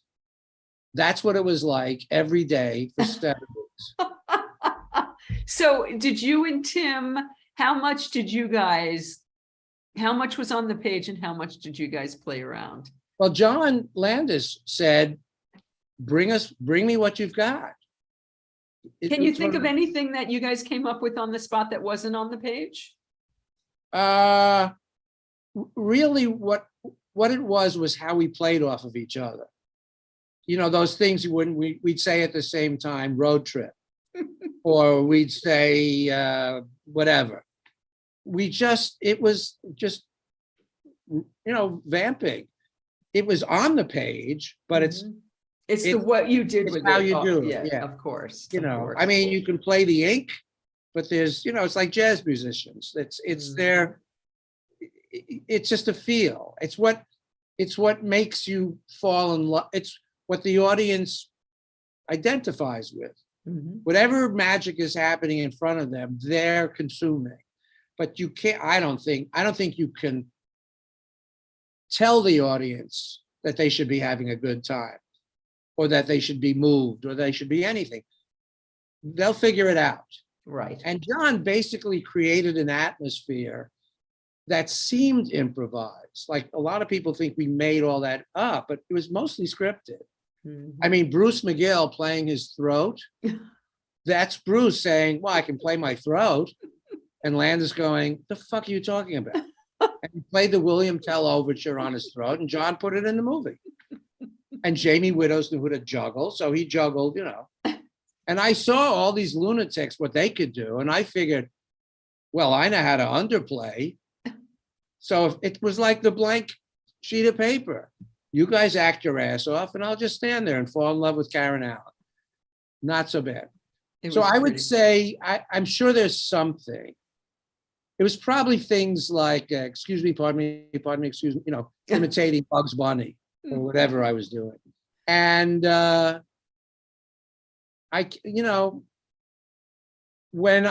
you what I improvised. My costume for when we were in the basement singing Shout. I had on an orange sweater with the initial P, looked like a Princeton sweater, and dark glasses and I was singing into a beer bottle. Yes, you were That being was my- Otis. Yeah. That was my contribution. And people would say to me, why are you wearing an orange sweater with the letter P? I said, P for Peter. I'm trying to make an impression here. So that was, and orange is my favorite color. So, those are the nutty things that you bring to it. But, I grew up on that music. Even Belushi didn't know about all that music. He was Really? learning. Yeah, he was giving himself a master course in blues through Danny Aykroyd. Mm. But that was my time. 1962, I was 15. I mean, that's when the movie took place. I was 15. So I remember that. And of course, I went to college. I didn't go into a fraternity. I was going to ask that. Yeah. No, you didn't go in, Jewish boys weren't in fraternities. Oh, no. Oh, No. big time. Oh, big Really? time. Oh, my God. Hey, No. Sammy, big time. Absolutely. The thing that's funny about Animal House is everybody thinks it's a fraternity movie. But in Landis's mind, it's an anti-fraternity movie. He was making a movie about fraternalism. That's why the Animal House never excluded anybody. Doug Kenny has that great line, need the dues. That was the setup. Mark Metcalf represented fraternities Right. that rejected people. Our fraternity couldn't afford to reject anybody because we were such losers. But that was the dynamic. The animals against the Nazis. The Nazis. Yeah. The Hitler Youth versus the animals. So at what point the movie ends? Okay, is she doing the rose already when you're Bet finishing had gone, no, she did the Rose in 78. Yeah, but that's when Animal House 79, comes out, no? 79. Oh, Animal House comes out in 78. Yeah. And I think she made the Rose in 78 and it came out in 79. Yeah. Okay, so now Animal House comes out. I imagine your life changes pretty quickly. Well, it did, but I remember it was a different time. Mm-hmm. I could walk around. Mm-hmm. No one was bothering me. The paparazzi didn't exist like it does now. Even when They you were weren't. with Bet, you could walk around? Well, first of all, Bet No. dressed like Bet. Like she would come and see me for dinner. She lived on Barrow, we lived on Barrow, and we'd meet for dinner after the show. Mhm. Because on Saturday I had two shows. I had a Right. 7 o'clock and a 10 o'clock, or an 8 o'clock and a 10 o'clock. So between shows, or sometimes just after, or sometimes you just walk over there Mhm. to the Blue Mill Tavern. And for like $7 and a little bit more, you can get dinner and a glass of wine. Mhm. So I was in heaven. I was getting paid. I was getting laid. Everything was doing good. So we're having dinner together, and somebody who had seen the show came over and introduced themselves and never looked at Bet. You know how this works, because she was looking at me. I was the actor from the play. So she's not looking at my partner. And she's telling me how much she loved the play and and compliments and terrific. I said, oh, thank you very much. What's your name? And she said her name was Joan. I said, Joan, it's nice to meet you. This is Bette Midler. Bette, this is Joan. And, her mouth hit the floor. But, Bette didn't dress, or it still does. I haven't seen her in a couple of years. Did Bet take that in stride? Oh, like that. She was thrilled. You were getting recognized, yeah. Well, she was happy I was getting recognized, but she was also happy she wasn't. Right. But I was not going to let, I wasn't being rude. I just wanted to remind her that there's somebody else over here. I hate when people do that stuff and ignore the other people. Yeah, I get it. It's human nature. But Bet never dressed. I don't think she dressed down, but she wasn't divine Miss M when she went out. Nobody could recognize her. She's this tiny little 5'1" powerhouse. People would meet her after the show and they thought she was 6 feet. She's tiny. Anyway, By the way, the only show I have ever stood to see was Bet in Hello Dolly a few years ago with my daughter. It's the only time I have ever stood. Yeah. Well, she's you No, know, I mean, I did standing room only because I couldn't get a oh, ticket. Yeah, Hey, and it never. you should be able to do that. I think you still can. You can Well, second yeah, act this was just yourself. a few years ago. Yeah. Yeah. So I would say it was new, it was exciting, it was weird. Okay, so when does life start changing? So the film comes, so now, okay, so you make the movie. What Right. are you doing right before it comes out? What happens to you right after that? What's the next thing you do? Can't remember. Mhm. I can't remember. We were out in LA. I was working with my improv company. Okay. The group had moved out to Los Angeles Mhm. and they were working at a theater called the Cast Theater, Mhm. which was right in the neighborhood of Paramount Pictures. Mhm. Charlie Chaplin built that theater, I think, if I'm not Mhm. mistaken. And so I had a place to work, and I don't really remember a lot of work other than I might have done a couple of plays. Can't remember. And of course, doing a play in Los Angeles is like ridiculous because everybody's calling their agent to get a movie or a television show. Right. So, but I How was soon is it until Animal House comes out, and how soon after it? I mean, I'm imagining. I mean, I saw it twice on opening day. It hit Fast and Furious. No. Oh yeah. Yeah. Oh yeah. Well, that's the thing, you know, to be alive at the moment when something happens. It's like when we all saw the Beatles on Ed Sullivan Show or Elvis Presley on the Ed Sullivan Show. You know where you were because it was like getting whacked by something. Mhm. So, you know, I still have kids coming up to me telling me, you know, I really, you know, you changed my life. I mean, it's generations of kids who went to college thinking that's what college was like. Mhm. And I would say Bet and I went to the cast and crew screening on a theater on Sunset Boulevard. I can't remember the movie theater. Sunset, and I don't know. Anyway, we were in the front row. Well, you know, we're like this. Why are you in the front row? Because those were the only seats we could get. You know, it was everything. It was packed. It was packed. Everybody was there. The stars were out. The word had gotten out that you want to go and see this. Mhm. And cast and crew screenings are notoriously crazy Mhm. because everybody gets to see what they did. Mhm. But none of us were prepared for this. And you know, you're looking at your head, it's 40 foot wide.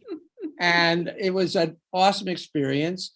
And Bet couldn't have been more generous. And people are coming over to both of us and being very complimentary. And that was probably June of '78. Then we went to the opening in New York on a theater on 44th Street off of Broadway. And, you know, we were late. We were late. And they knew that we were late. And we came in and Bet looked awesome. And I was looking awesome next to her. And we walked to our little seats and crowd cheered, lights went down, and bango. And this was still not the real, you know, there's a lot of people who come to the openings who are guests. So it's not a true test, but it was a good test. Right. But I heard something that helped, you know, everybody needs to be reminded that they're mortal. And, you know, you come out of a movie like that, your head is starting to grow. And I hear this guy say, I got a Peter Riegel. Not Peter Riegel, you know, the autograph house. And this guy goes, Peter Riegel? Who the fuck is Peter Riegel? I got a Gary Cooper. And, you know, your head suddenly goes, oh, right, Gary Cooper, Peter Riegel. And that was great. And then Bet and I took a holiday because we were exhausted from all, you know, doing all the press and everything. We went to Nantucket and we had a ball. There were lots of people she knew there, designers and, you know, amazing people from the theater and the movies that she knew. I mean, she really had knowledge of all this stuff. And we came back to New York on a Sunday. And I can't remember the name of the movie, but the theater, Animal House, was playing at the Sutton Theater on 57th Street. And we were going to see a theater, I can't remember, it's one of those smaller theaters. Mhm. And I want to say Water for Chocolate, but I can't remember. Anyway, we misread the time to go to the movie. Mhm. So we get to the movie and we looked at each other and we had, shit, we got 45 minutes. What do you want to do? I said, let's go see if there's anybody looking at Animal House. She said, yeah, sure. So we walked the corner, and I've been gone for a weekend. I'm in Nantucket. I don't know what's going on. Right? This thing is happening. I don't know from it. No one's texting me. I don't have a phone. We walk around the corner, and there's four ushers, four black guys, smoking their cigarettes and probably some marijuana in between. And me and Bet are walking up, and they see me coming and they go, Boon. And in my head, I'm going, they know my character's name already? What the fuck? So Bet and she was hysterical because she realized what was going on. Right. And it's not like they said, oh, and the divine, it was just like they were into this movie. Which they'd probably seen God knows how many times. So we walk into the movie theater, and you open a door, I think, and the horse had just been shot. And the scene that I fell on the floor, Right. the noise that came out of that theater. When you're on stage, I've heard amazing laughter, but when you're in the back of the house. Yeah, because when you're on stage, you can't give up your character. Right. You have to ride the wave, so that when the wave is doing this, then you throw your line and all that stuff we learned how to do. But this is the first time I'm in a movie theater. I've been in movie theaters laughing my whole life, but this was me. So my knees were banging together. I was like over the moon. It was awesome. And then we went to see the movie we came to see. And then I was aware of what was happening, but I didn't know how to use it. Okay, so what happened after that? So after Animal House, what happens to you? I got a movie that John Ritter was starring in called Americathon, which was based on a skit that the Firesign Theater wrote, guys who created Firesign Theater. And it was filled with wonderful, the premise was that America was in debt to an American Indian. Remember, this was the gas crisis and all that other stuff. And the American Indian was played by Chief Dan George, who was in Little Big Man. And he was calling in his marker. And everybody lived in their car, and everybody wore running suits. The concept was brilliant, but it was really a sketch, not a movie. But Harvey Korman was in it, and John Ritter was in it. Everybody that you know and love from that era was in it. And I made a mistake in my choice of characterization. I should have been more hostile as a character instead of laid back. And I learned a lot, as you do from a failure. But then I think Bet was on tour already. She had a small, well, it wasn't a small tour, it was a European tour, and then she went to Australia, and I visited her in England. And has Animal House exploded over there? Yeah, I think so. I think so. And anyway, she invited me to go to Australia. And I said, I gotta, I'm an actor, I gotta try and get a job. It was a big mistake not going, not because of anything that happened, just how do you, fly to Australia? I'd never been to Australia. But then that's when I met Mark. When I met Mark in 1977, he told me he and Amy Robinson and Griffin Dunn had optioned Ann Beattie's book, Chilly Scenes of Winter. What a great So he told me about that. And I think he might have said, read the book, there's a part for you in it. And I did. And the movie didn't, and the opportunity didn't come along for a while. But I shot that in February of '79 in Salt Lake City, and or outside Salt Lake City. And it came out in November of '79. And it is with Gloria Graham Wonderful and film. John Hurt and Mary Beth Hurt and Kenny McMillan. I mean, amazing cast. And my first movie with Joe Micklin Silver. And from that, I got Crossing Delancey. Okay, we have to talk about Crossing Delancey. They're writing, don't forget Crossing Delancey. Don't forget Local Hero. I'm not going to forget. So I'm just telling my wife I'm still talking. tell her you're still talking, and I'm sorry, and I'll try to move No. at a swifter pace. No, she knows what I do. So not to worry. I love that you check in with your wife. You're so sweet. That's me. Margot's asking me if I'm done, and I'm not answering him. Okay. So where were we? So Crossing Delancey. So Yeah. so how do you know when you read Crossing Delancey? Okay, is that offered to you? Do you audition for it? What happens? Actually, I had gotten sent the play, which was written by Susan Sandler. She sent it to me a couple of years before, and they were doing a play, maybe 3 years before. And I said, I'm very flattered. This looks really beautifully written, but I have a conflict. I can't do it. So I think she sent me a postcard saying, well, maybe you'll do the movie. And I said, I would be so lucky. And then 3 years later, my memory. So she saw you for it right away. You were her first writer choice. did, yeah. Yeah. Well, that, there's a big distance from what the writer thinks and the movie people think. So, yes. But Joan called me. We shot the movie in October of '97, I think. 87. I mean, 87. Yeah. Yeah. And so I think she offered it to me in August. I don't think Amy was involved yet. And I don't know if Razel Bujic, who played the grandmother, was hired yet. Anyway, so I read the script and I said, Joan, of course, I'm moved beyond moved. And yeah,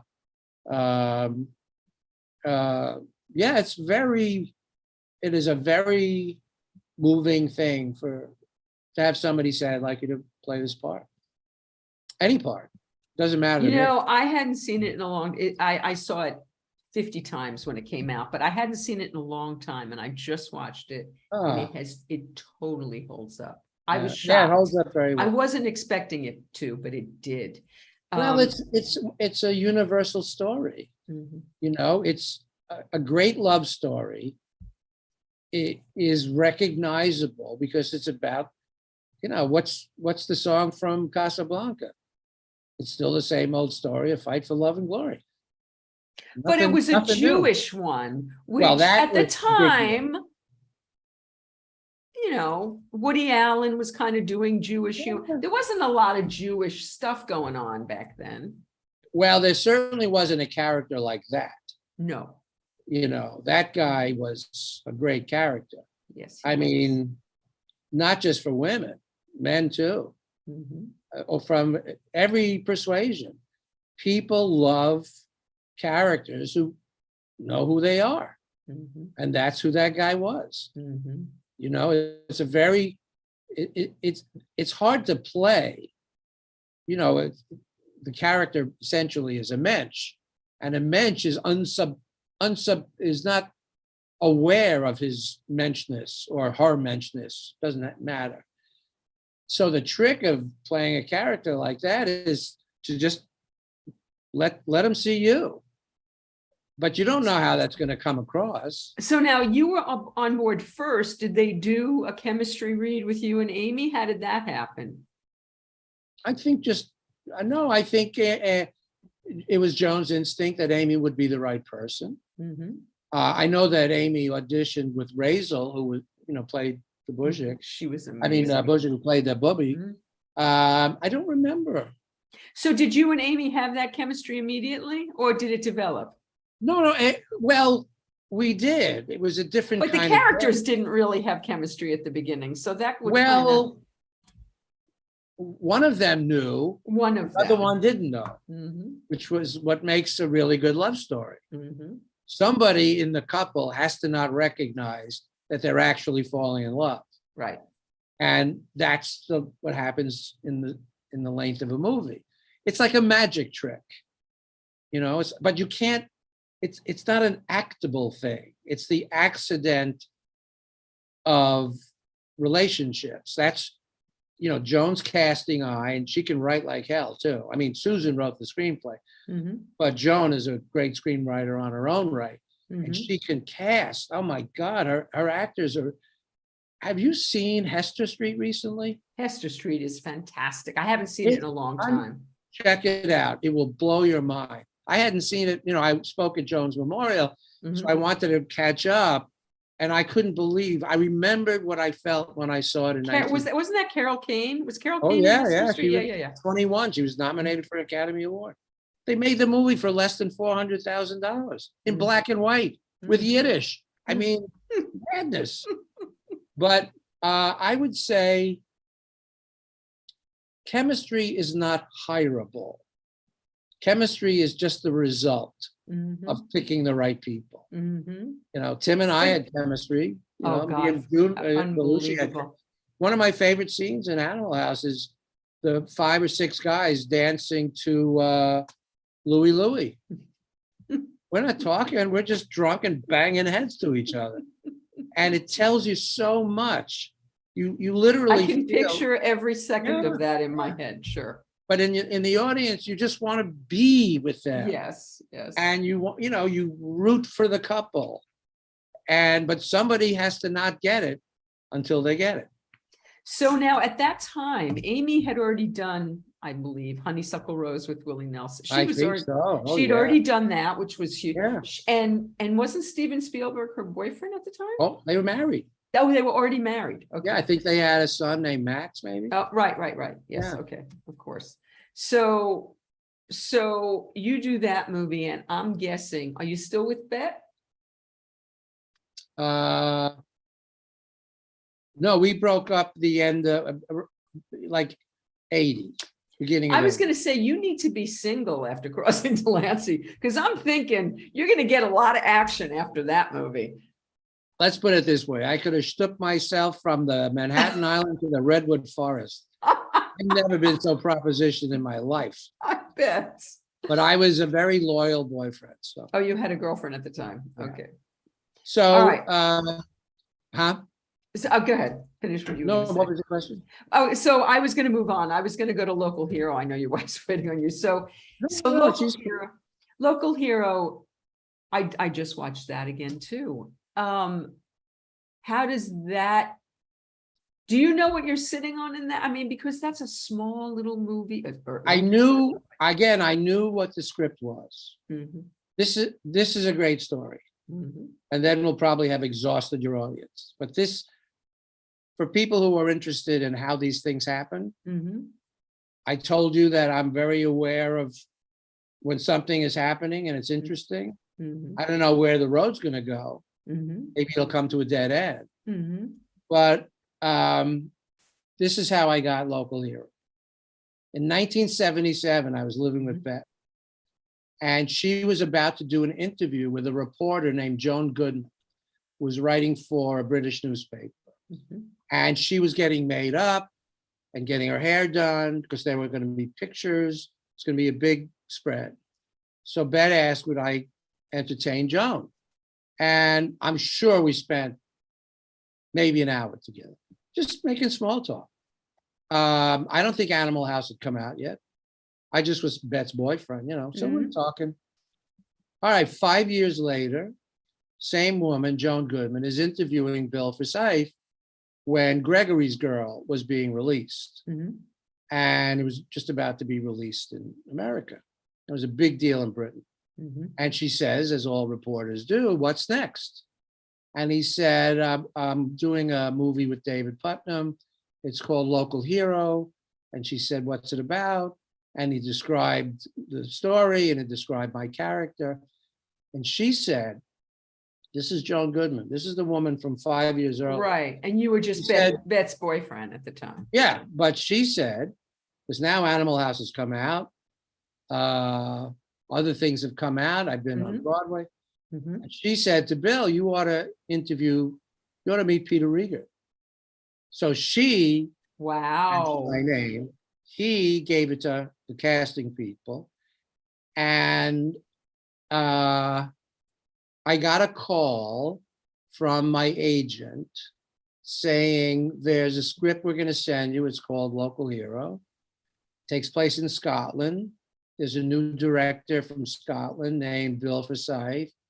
Burt Lancaster may be involved. We're not really sure. And, I grew up watching Burt Lancaster. I was going to say you had to be a I know fan. who he was. Plenty of stories there. So I get the script on a Monday. And American scripts are 8 by 11. Mhm. British scripts are like 8 by 11, 8 by 13. I mean, they're huge. They're these big, long things. And I always read before I go to sleep.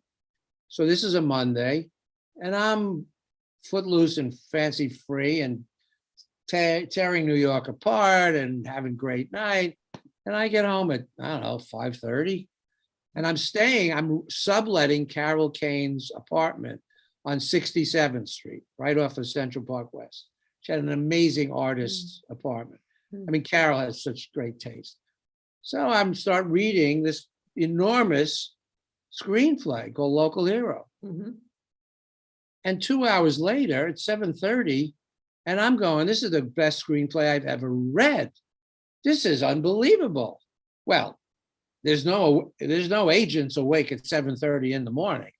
So I'm just like lit up, like I had 10 cups of coffee. So that's a Monday. So I say, when can I meet this guy?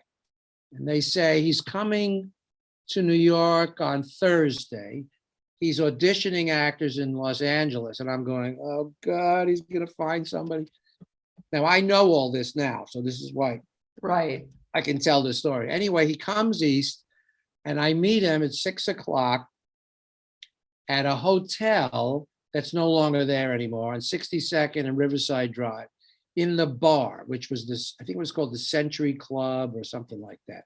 And it was a big rock and roll hangout, an actor, show business hangout. And I don't know what he looks like. I hope he knows what I look like. So I'm looking around, I don't know. I see somebody at the bar wearing kind of a blue-green glowing leather jacket. And I'm going, I don't know.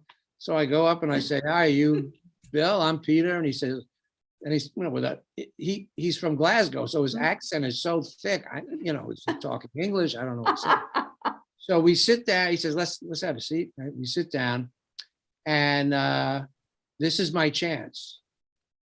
It's just a meeting, no audition. I'm just meeting him. And he says to me, now this is a horrible accent, but we're talking for like 15 minutes. And there was it's where the Warner Brothers is now. There used to be a place there where there were car shows and the Coliseum, I think it was. Anyway, this was around the time, this was in January, end of January. So it was the car show. And in the hotel were all the models who were staying at the car show. So Bill says to me, I'm trying to get a job.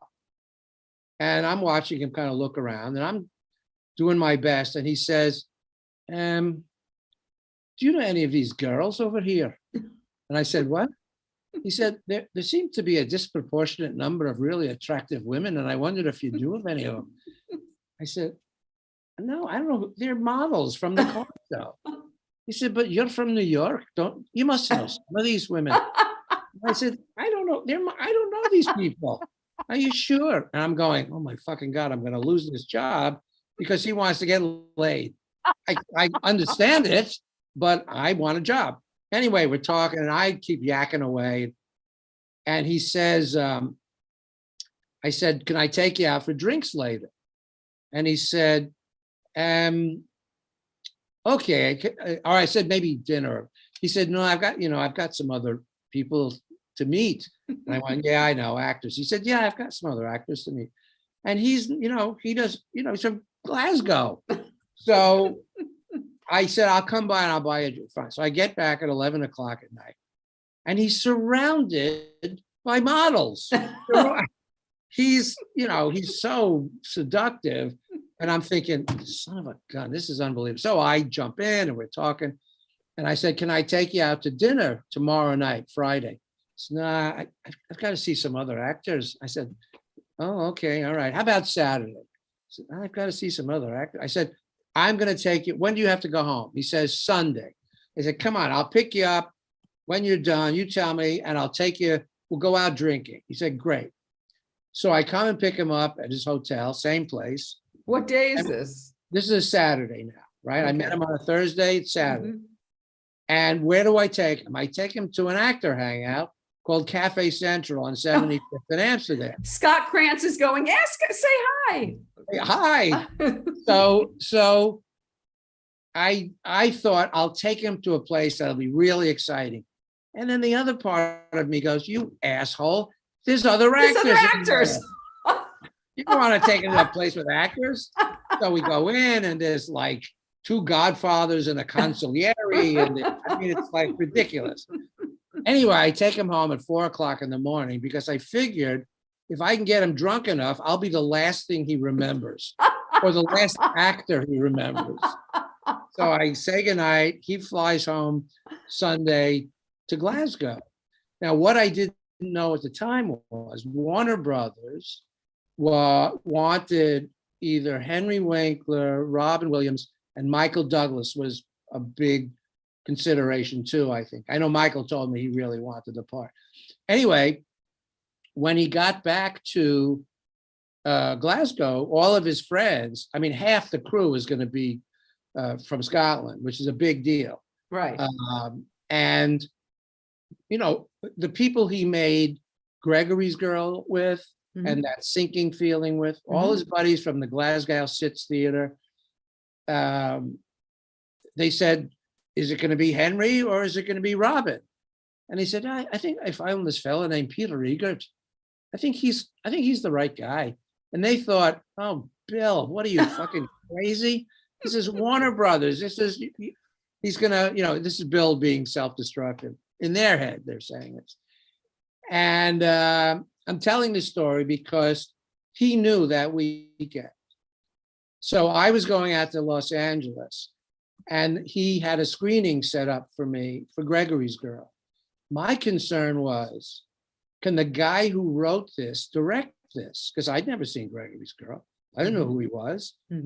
I saw Gregory's Girl and I just went, oh my God.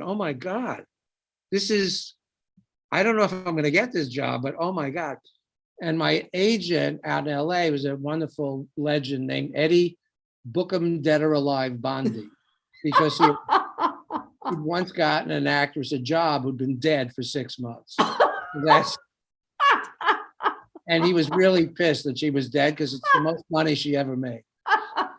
Anyway, Eddie called me up and he had a conversation with David Putnam, who was a big deal. He's just about to win for Chariots of Fire for, An Oscar. So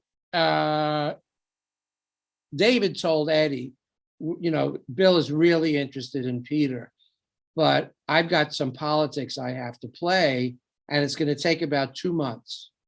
So Eddie told me this story. He said,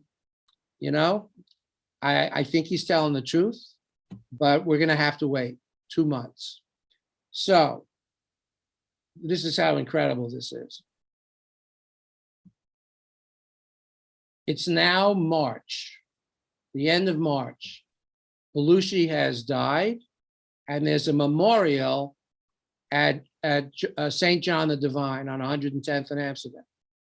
And we're all there. And after it's over, Bruce McGill and oh my God, You're So Vain. Carly Simon. Carly Simon. Bruce and Carly and I walked from 110th Street, commiserating about our friend, our colleague and our, band of brother.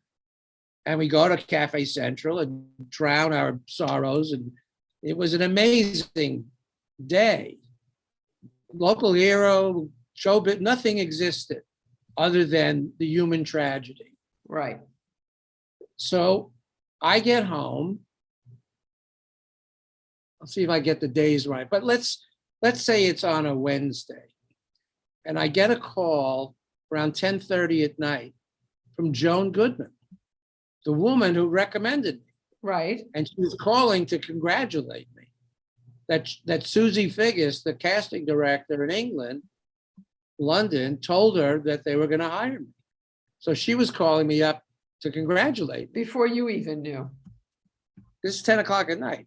And I said, well, nobody's told me. Are you sure?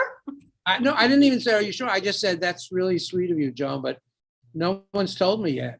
And she said, oh my God, I hope I haven't done anything wrong. And, I don't want to jinx this. And I'm so sorry. I said, no, that's very sweet of you.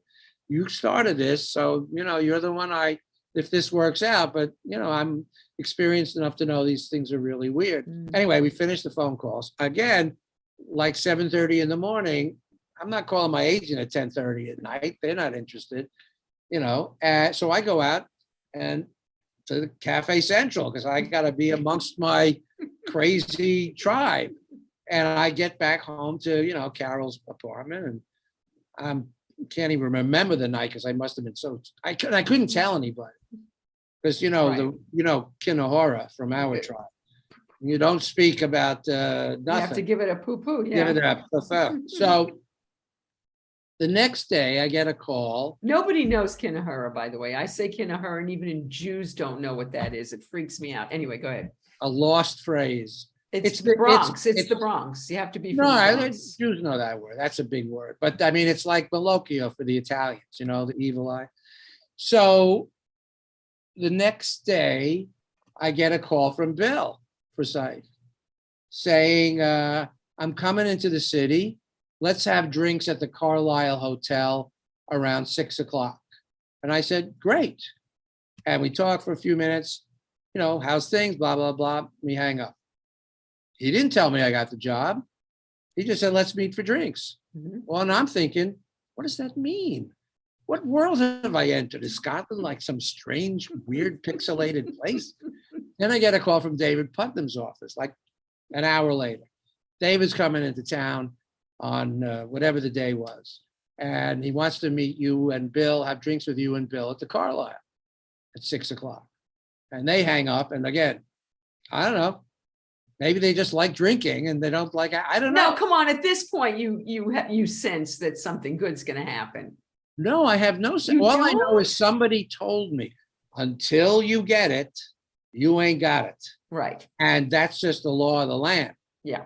So I go to the Carlisle, one of the great bars, Bettleman's Bar, Mhm. and it's just amazing. And I'm sitting, I go in and there's Bill and there's David, who I've never met. And there's Mark Knopfler, who's going to write the music to Local Hero. So I'm sitting at the table with the lead of Dire Straits, who I love, David Putnam, who obviously knows how to produce, and this weird guy who wrote an amazing script and can't be understood. So we're sitting around and talking and making small talk. And Mark says, I have to excuse myself. I'm making an album at the Hit Factory and I got to get back to work. And he looks at me and he says, I'll see you in Scotland. You're going to be fantastic. That's how you find out. Well, the two guys I want to hear say anything still haven't said anything. So I say, okay, Mark, it's nice meeting you. Really. So you're pleasure." still not 100%. You know when I got a job? When you show up and there's a camera. That's when you know up you got a job. Anyway, we're making yada, yada, yada, yada. David says, let's go up to my room. So we go up to the room and it's David and me and Bill. And we're making small talk. And finally I said, because it's now 2 months later. And I said, David, I know that you guys, it's always a lot of pressure, but do you know when you might know whether I have this job? And David said, he said, oh, this was a Wednesday. He said, I'll know by Friday. Right? I don't have his job. He said, I'll know by Friday. This is how thick with suspense everything is. Wow. You can have your fantasy, but that ain't reality. Wow. So we make some more small talk. And I said, Friday's great. And I really want to thank you for considering me so much for this part. It really means a lot to me. And do you know at this point that Michael Douglas wants it? And No, I don't know any of You don't this. know? Michael told me, but I don't know any. Okay. Uh-oh, you froze. I think There you are. oh, there you are. So Bill says at the door, let's get a drink. And Scotland drinking. Okay. So I say goodnight to Dave and we go back and neither one of us are talking. We just get in the elevator. Bill is very shy. He makes shy look like loquacious. He's shy. So we go back down to the bar and we sit opposite each other and the waiter comes over, waitress, whatever, whoever it was. What would you like? And I figure, all right, I'll have a single malt whiskey. And I said to Bill, you got one you can recommend? And he recommended. So the drinks come back, 5-10 minutes later. And the next words Bill says is, or are, I didn't know you didn't know. And I said, know what, Bill? I didn't know you didn't know you've got the job. I said, Bill, no one's told me I have the job. He said, well, I'm telling you have the job. I said, Bill, it's Warner Brothers, it's Hollywood. I'm beyond thrilled that you would like to hire me. But I've done this long enough to know there's so many twists and turns. And so he said, never heard this said before. He said, I wrote it. I'm directing it. If you're not in it, it's no movie.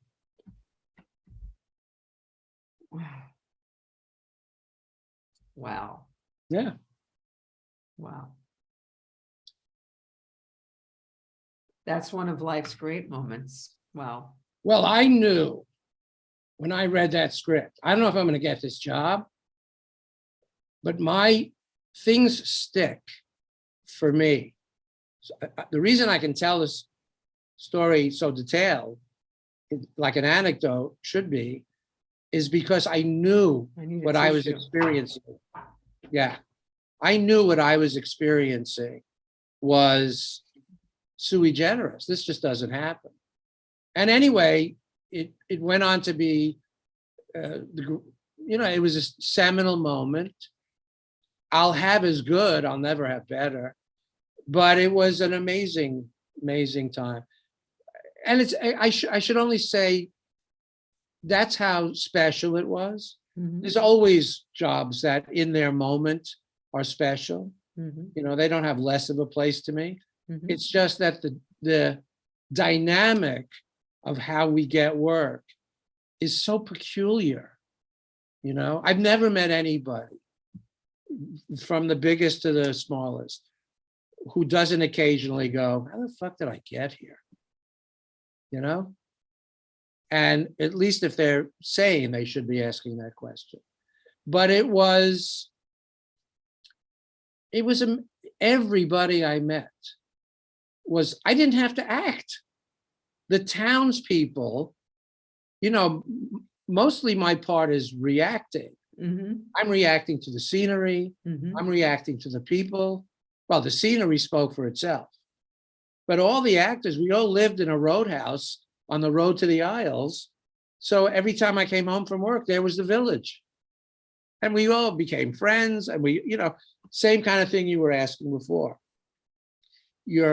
My goal is to find the intimacy between the other actors. Mm-hmm. I mean, if we're in playing characters in a story, that you're an interviewer and I'm an actor, but Vicki has to talk to Peter. Mm-hmm. We may have a character name. You may be Joan and I may be Bob. Mm-hmm. But if you and I aren't talking to each other, mm-hmm. the audience can't make the leap. Mm-hmm. At least that's my feeling. Mm-hmm. So all of that improv stuff that I learned that is what I'm looking for. I'm not looking for great improvisers. I'm looking for great connectedness. Connectiveness, and also the transformation that the character made, that your character makes Yeah. throughout that film Yeah. is a very quiet.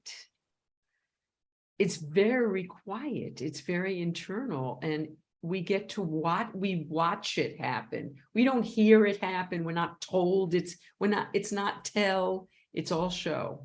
It's Well, all show. I'm essentially the audience. Mhm, What happens to the audience is what happens to me. mhm. And that's why I was saying, learning how to listen from the improv experience. If you can listen, first of all, look at the cast.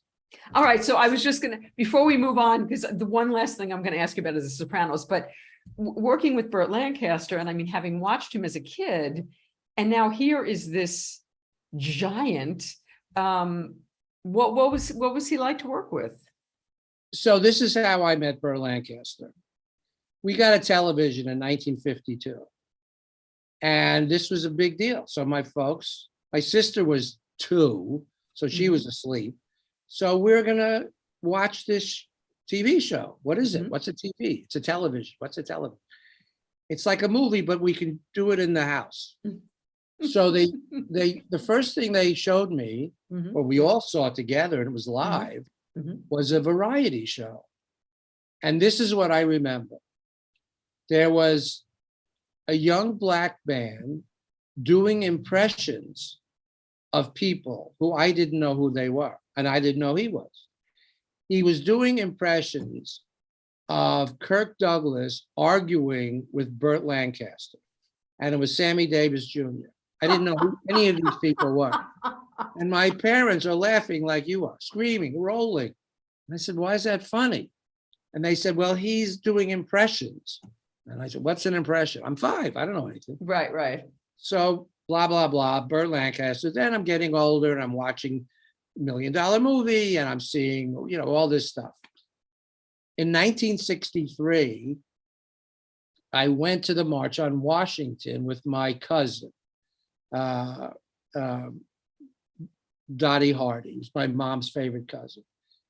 250,000 people. I have a dream. Usually my parents would go to these things, but they didn't for some reason. I went with Dottie. So I get home probably late that night. I don't think we stayed over in Washington. So we took a train back, and my folks said they saw it on television. I said, oh, what was it like? They said, well, you made history. Well, they knew I made history. I didn't know I made history. And neither did most of the world know that we'd made history. Right. But they told me, they were teaching me from when I was very little, what is racism, what is segregation, what is Jim Crow, all these things. I know none of my friends were talking about this stuff, but I was hearing it from my parents. So he said, oh, and there were famous actors there. And they mentioned famous actors, one of which was Burt Lancaster, and also Charlton Heston, and Marlon Brando, and, tons of people. Right. So all these names stood out in my head. So when I meet Burt Lancaster in Scotland, I've never met him before. First of all, I was introduced, and in my head, I'm going, this is amazing. This guy looks and sounds exactly like Burt Lancaster. He was big, and he was Burt, and he had his laugh, and he sounded like Burt Lancaster. Pleasure to meet you. Oh, that's good. I used to do it better, but no, that was anyway, good. So during the shoot, he was only there 3 weeks, but I tried to, get as much time with him as possible. And I told him, how old was he during Local Hero? 69. Yeah, I think that was his 82nd movie. Yeah. I'm 70. At the time, he seemed so old, and now that I'm 66, it seems. Well, I'm 75. Young. I'm older than he was then. Right. So we were making, we're talking, and I told him what I just told you, and I said, was it true? Were you there? And he said, yes. I was making a movie in Paris called The Train with Paul Schofield. And he collected 2,000 signatures of Americans in and around Paris and brought them to the March on Washington. Wow. And when King would stay in California, he very often stayed with Burt Lancaster. Wow. And Burt was a big part of the ACLU back then. Wow. And he was a very progressive guy. Mm-hmm. Now, this is the 50s and 60s we're talking about, Mm-hmm. but he knew who he was. Mm-hmm. He knew who he was. Mm-hmm. And he said, I believe when there were busing experiments in Los Angeles, I believe Lancaster paid for it. I mean, he was a very dynamic human being. But that's, so he told me that story. And of course, I'm listening to him as if it's, sweet smell of success. You can't get his movie voice out of your head. But he was very moving, very moving. When we finished shooting, they gave him a party at a hotel restaurant off of Loch Ness, of course. And they gave him a present, a goodbye present. And it was a kilt with the dagger that you put in your, I don't know what the Scottish terms are. And like, he had his pants off like in a second. And he, he's wearing like tighty whities, and he put his kilt on. And then he made the most amazing speech. Basically, he said, this is one of the best scripts I ever read. I'm so flattered. And he complimented the cast and thanked David. And it was a very moving. This is not somebody with experience. This guy was a god. This is Burt Lancaster. Yes. And he was not being anything other than humble, moved, funny, and caring. And at the end, he said, and I'd like to thank Bill Forsyth, who it was so much fun working with, but I've never met anybody who speaks no known language. I mean, every day was like that. Oh my God. By the way, Laura says Animal House didn't change my life, but Local Hero did. Thank you, Laura. Yeah, she's part of that Local Hero fan thing. She went on there and said you were doing this interview. She's been crazy for the last couple of weeks. Well, for those who like that movie, it's I get it. I've got films like that for myself. Everybody has a song or a book or a movie or a piece of art. There are things that, that resonate to the core. Well, they bring us out of ourselves. They give us courage, all those kinds of things. You can't act that.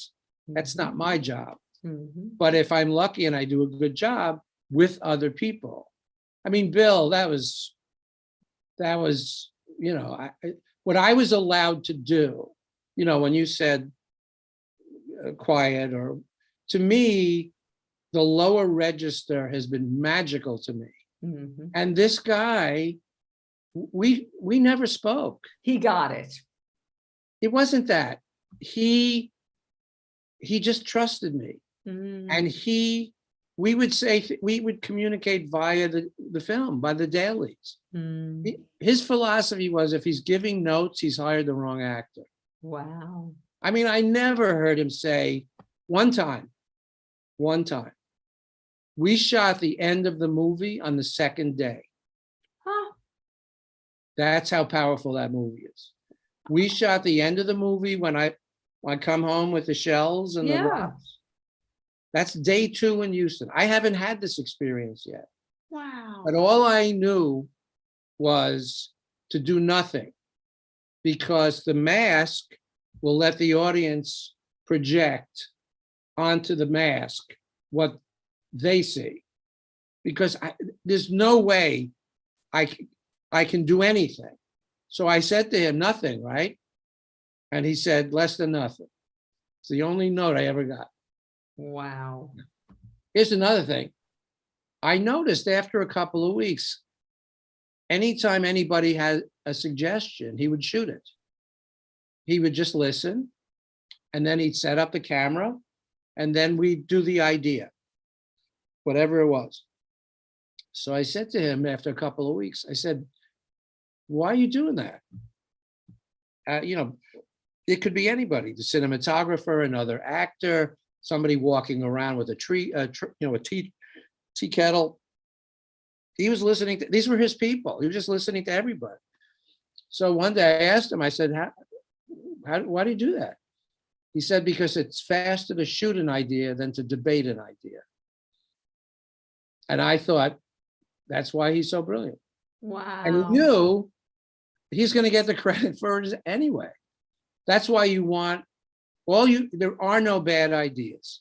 There's ideas that don't get used, but the more you can give ideas or get ideas, that's where the fun is, at least for me. Okay, And so okay. yeah. Okay, so you want to go on to other stuff? I just we have to talk about The Sopranos for a minute Okay. because Zellman. So somebody said to me this afternoon, you have to ask him about James Gandolfini hitting him, and I actually heard you. Please tell the story because it's a beautiful story about who he is too. And so wait, before we get to that scene, The Sopranos is already on. You're coming in on season 3. You know what you're walking. I auditioned for the part in the first year that Peter Bogdanovich played. I wasn't very good. Peter. I interviewed Peter years ago. Yeah. I love Yeah. Peter. Very special. But I don't think my audition was anything. It's not like I left there thinking, why not me? I thought he was actually a great choice. But I got a call from David Chase. Oh, wait, you auditioned for that role? For his role? Yeah, for the psychiatrist. Yeah. Okay. But then I got the next year, I got a call from David Chase saying, I think I have something for you. I've written a part that I think you'd be good in. So he sent me the part of the corrupt assemblyman. And I did 3 episodes in the second year and 3 in the third year. And I'd never met Gandolfini before, but he's an impressive person. And obviously I'd seen the show, so I knew how good he was. And I'd seen him in other things. I knew who he was, but this was an actor meeting a part, which is how this stuff works. If that's what you need in this crazy life. And singers are their voices, but actors are the voices of writers. And you have to get a job where you match up in a way that nobody could, Chase was auditioning other people before he got James. So, if he were alive, he'd tell you the same story. Sometimes you meet a part. And if you're lucky, all the other actors in the movie with you or in the play with you, they're meeting their part. And it's the director's job to draw that out and to help them find the intimacy that leads to something special. Anyway, he was very sweet to me, very generous. He knew my work and was, thanked me for, being in the show, and we're really glad you're here. And it became pretty clear pretty quickly. He knew that his responsibility was not just to be the lead, that he was going to protect this company, because David Chase is a force and success can kill you, as we've talked about. And everybody was kind of new. Most of those people were new. And so I did my shows, and I thought what was interesting was that Chase created a corrupt character to mirror the corruption of the family. So it was a way to say, don't look at gangsters as the only corrupt people. Corruption exists in every discipline. You Boy, don't are have we to- learning that today. Well, but that's just an extreme example. But Mhm. that's just the way it goes. It's not excusable, but I thought the character was, that's what made it interesting to me. Mhm. And then we got to the scene where he beats me with a belt, that scene. Now, all the table reads, are the cast gets together and for the first time here's that week's episode. Mhm. Now, what I understand is the only people who got this whole script were James Mhm. and his wife, Edie Falco. Edie. God, brilliant Edie. They're the only two actors I think they knew. So when you are reading that table script, there are people who are going to die that don't know it, right? You're reading the script and all of a sudden you're dead. Anyway, we get to the scene where he beats me. And I think it was written that he rips my Vincent underwear. Pastora, by the way, told the story Yeah. about how he found out he was, Yeah. That's and how you find out. Joey Pants, how he Yeah, found out he's You going. find out at the table reading. Yeah. So in the scene, it's written that he rips my underwear off. Now, You're finding this out at the table read. at the table. Now, I don't mind. You can kill me, but if you want to see my ass, you better call me up a couple of days before fucking reading. I was pissed, but I didn't say anything. So they have an incredible food spread there. When you're in a successful show, Mhm. you're eating baby lamb chops all day long. It's like incredible. Best Italian restaurant you can go to. So I'm just sitting there. I don't know what the fuck to do. And Jimmy came over and sat next to me and he said, you okay? I said, man, I got a problem with this. And he knew it. He was very sensitive to what actors go through. And I said, I don't get it. You don't need to humiliate an actor to humiliate a character. He said, okay. He called David over, David Chase. Nobody talks to David Chase. I mean, nobody tells David Chase shit. Jimmy does. Edie does. Maybe a couple other people do, but not the guest. So David said, what's wrong? He said, why don't you call me, man? I'm not showing my ass. He said, well, that's the way it's written. I said, I don't care. This is fucked up. You do not have to humiliate me in front of millions of people. I'm a fucking actor. And I knew I'm probably done. I don't think he's writing this character anymore. Anyway, he leaves. And Jimmy said, I can't fight this for you, but I'll support whatever you do. However you want to deal with this, I promise you I'll stand by you. But this is up to you, which of course is the truth about life anyway. Mhm. There comes a moment in life when only you can make the decision. Mhm. And they're very rare and very special. Mhm. Sometimes you lose. Most of the time you lose. When you stand up for yourself, probably most of the time you lose. But when you win, and win isn't even the right word. When you get to say, this is who I am, take it or leave it. That's more like it. Anyway, then the director comes over later, separately, and he's trying to convince me. John was his name, really wonderful guy, passed away very young. John Richardson, I'm not sure. And I said, John, ain't gonna happen, man. I don't care, it's not happening. I'm not doing that. So we go to work and we shoot the scene. And the day we shoot where he's beating me, it's going to be, it's going to be intense. So I went to the prop guy, the guy who, handles the props. I said, do you have the belt that Jimmy's going to hit me with? And he brought it over. He said, you won't feel a thing. It's styrofoam. I said, I took off my shirt. I said, hit me. Harder, harder, harder, harder. And this guy was wailing. Wow. I didn't feel anything. How does it not fall apart if it's styrofoam? All I can tell you is that if it were leather, He would have he'd killed have you. to hit me half and I'd be, screaming. Right. I mean, I could feel it, but Mhm. it was a pain you could take. It wasn't, Right. I'm not a masochist. So I said to Jimmy, I said, hey man, the prop guy just hit me with the belt. You can go crazy, man. I didn't feel anything. And he looked at me like I'm nuts. So he went over to the prop guy and he took off his jacket and he said, hit me. And he kept saying, harder, harder, harder. And then he looked at me and he went, got it. Because he knew he could exert his full, powerful self.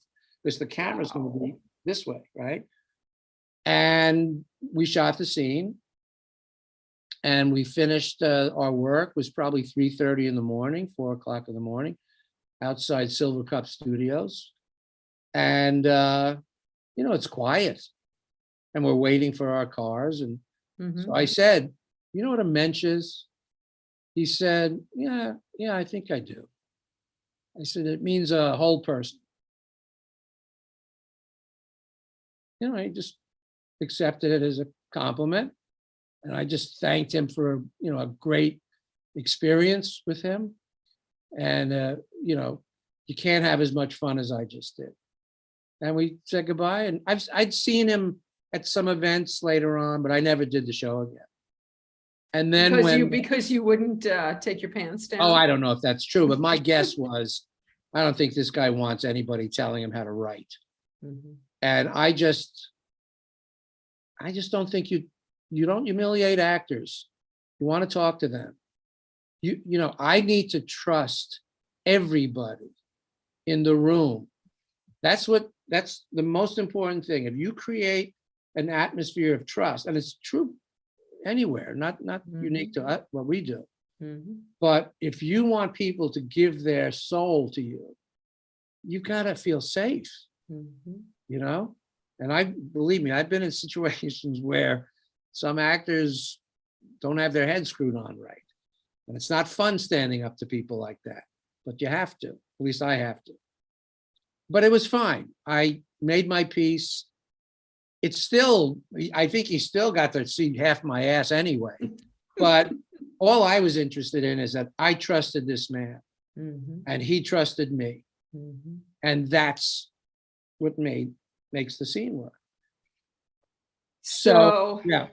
So, okay, I've like kept you forever. Your wife's gonna kill me. So Succession. So are you still doing, is that? I did 2 episodes. I don't know what the 4th year is going to be like, but I just got a really interesting job. I don't know if you like crime fiction, but you know who Harlan Coben is? I don't. Okay. He's written 34 novels. He's sold 77 million books, and he's got a new series called Shelter.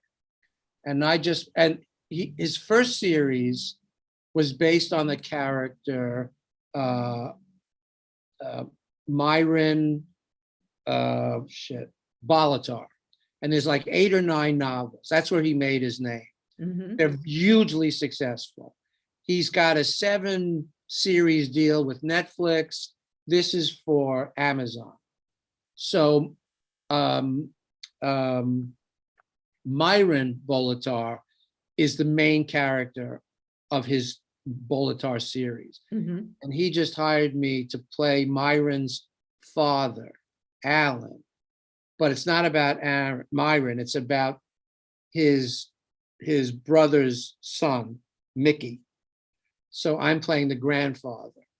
And Ellen is being played by Adrienne Barbeau. I don't know if you remember Adrienne. Of course. And an actress named Constance Zimmer, I think is her name, is playing my daughter, another daughter. Didi Cohn is in it. And it's a lot of young kids. It's about a children's crusade kind of story.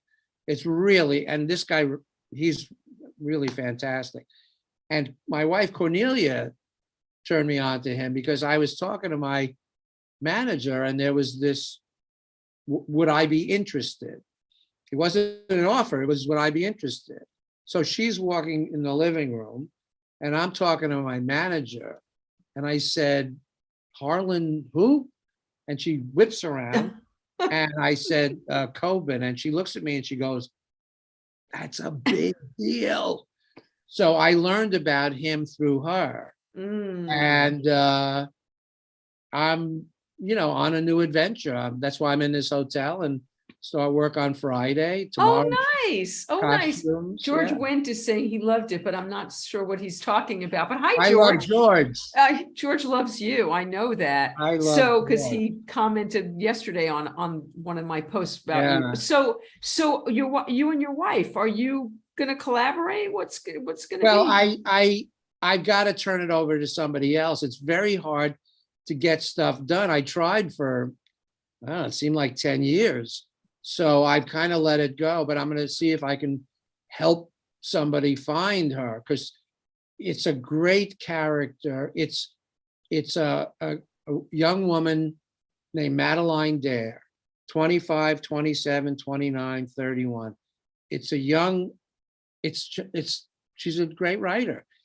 I don't know why anybody hasn't scooped this up yet. This is the time for a young, and I don't mean a superhero. Mhm. She writes about women.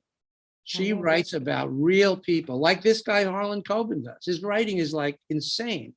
I've done a lot of good work with amazing writers. This guy is like awesome. So Wow. I'm again thrilled at 75 that I stumbled into something interesting. I don't know what's going to happen with it, but like I told you at the beginning, man, when something interesting happens, I don't care where it goes, because I get to live off this story for another couple of episodes. You know what I mean? Fantastic. Yeah. By the way, I have a group called Women Who Write, and I had a literary salon in my living room for years. Oh, you should At your check wife. Cornelia. So when it starts up again, when I'm still Yeah. COVID crazy, but when I would love to have your wife come She's and read to us. viciously funny. Her insights into behavior, just fantastic. And there's no pandering. It's about everything. It's like, when every character is fighting for their life, no matter whether they're good or bad, that's when material is great. You want your enemies, or you want the bad guy or the good girl or the bad, everybody wants to have their piece, wants to say their piece. Believe me, I once worked with a guy who he was a defense attorney. Oh no, he became a prosecutor, and he had been a defense attorney. I said, what did you learn about being a defense attorney? He said, everybody's innocent.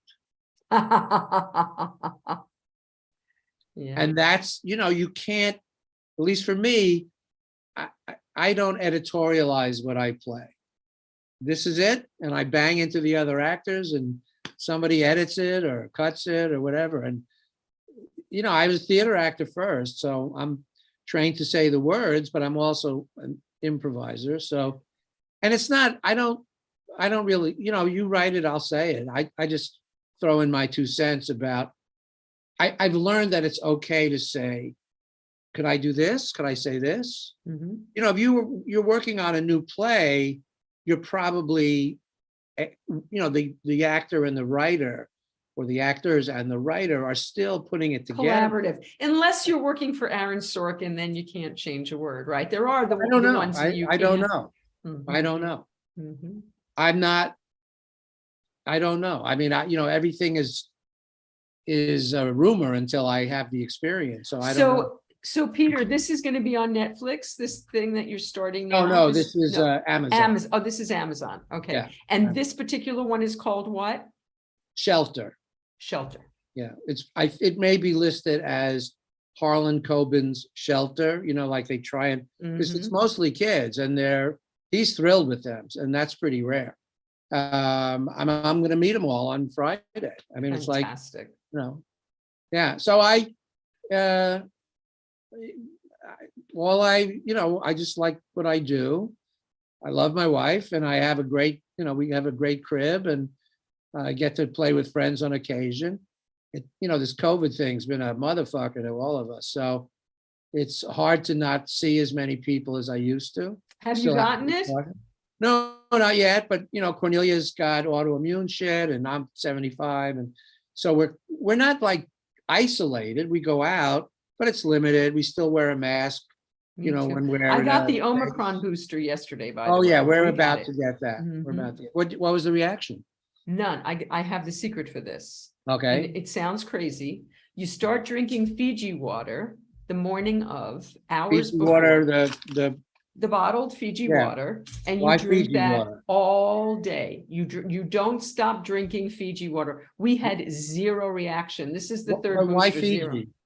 Because it has electrolytes and magnesium and other things. Oh, and okay, I'll for write it some down. reason, it works. I'm telling you, everyone I've told, it works. Not zero, no reaction whatsoever. Well, Cornelia hates water, so I'll try and twist her arm. She's got to drink water. Anyway, Peter, thank you. This is such a joy for Oh, me. thanks, I've thanks. just adored you our whole lives. And Well, I'm sorry that I went on for so long, but no, are you you're a kidding good me? questioner. Thank you so much. I've adored My pleasure, every minute and of this. thank whoever phoned in, and give George Wendt a big hug and a kiss. I think will. it's And Mark amazing. Metcalf for setting this up. Thank you, Mark. Yes. I love you. Okay. Have a wonderful night.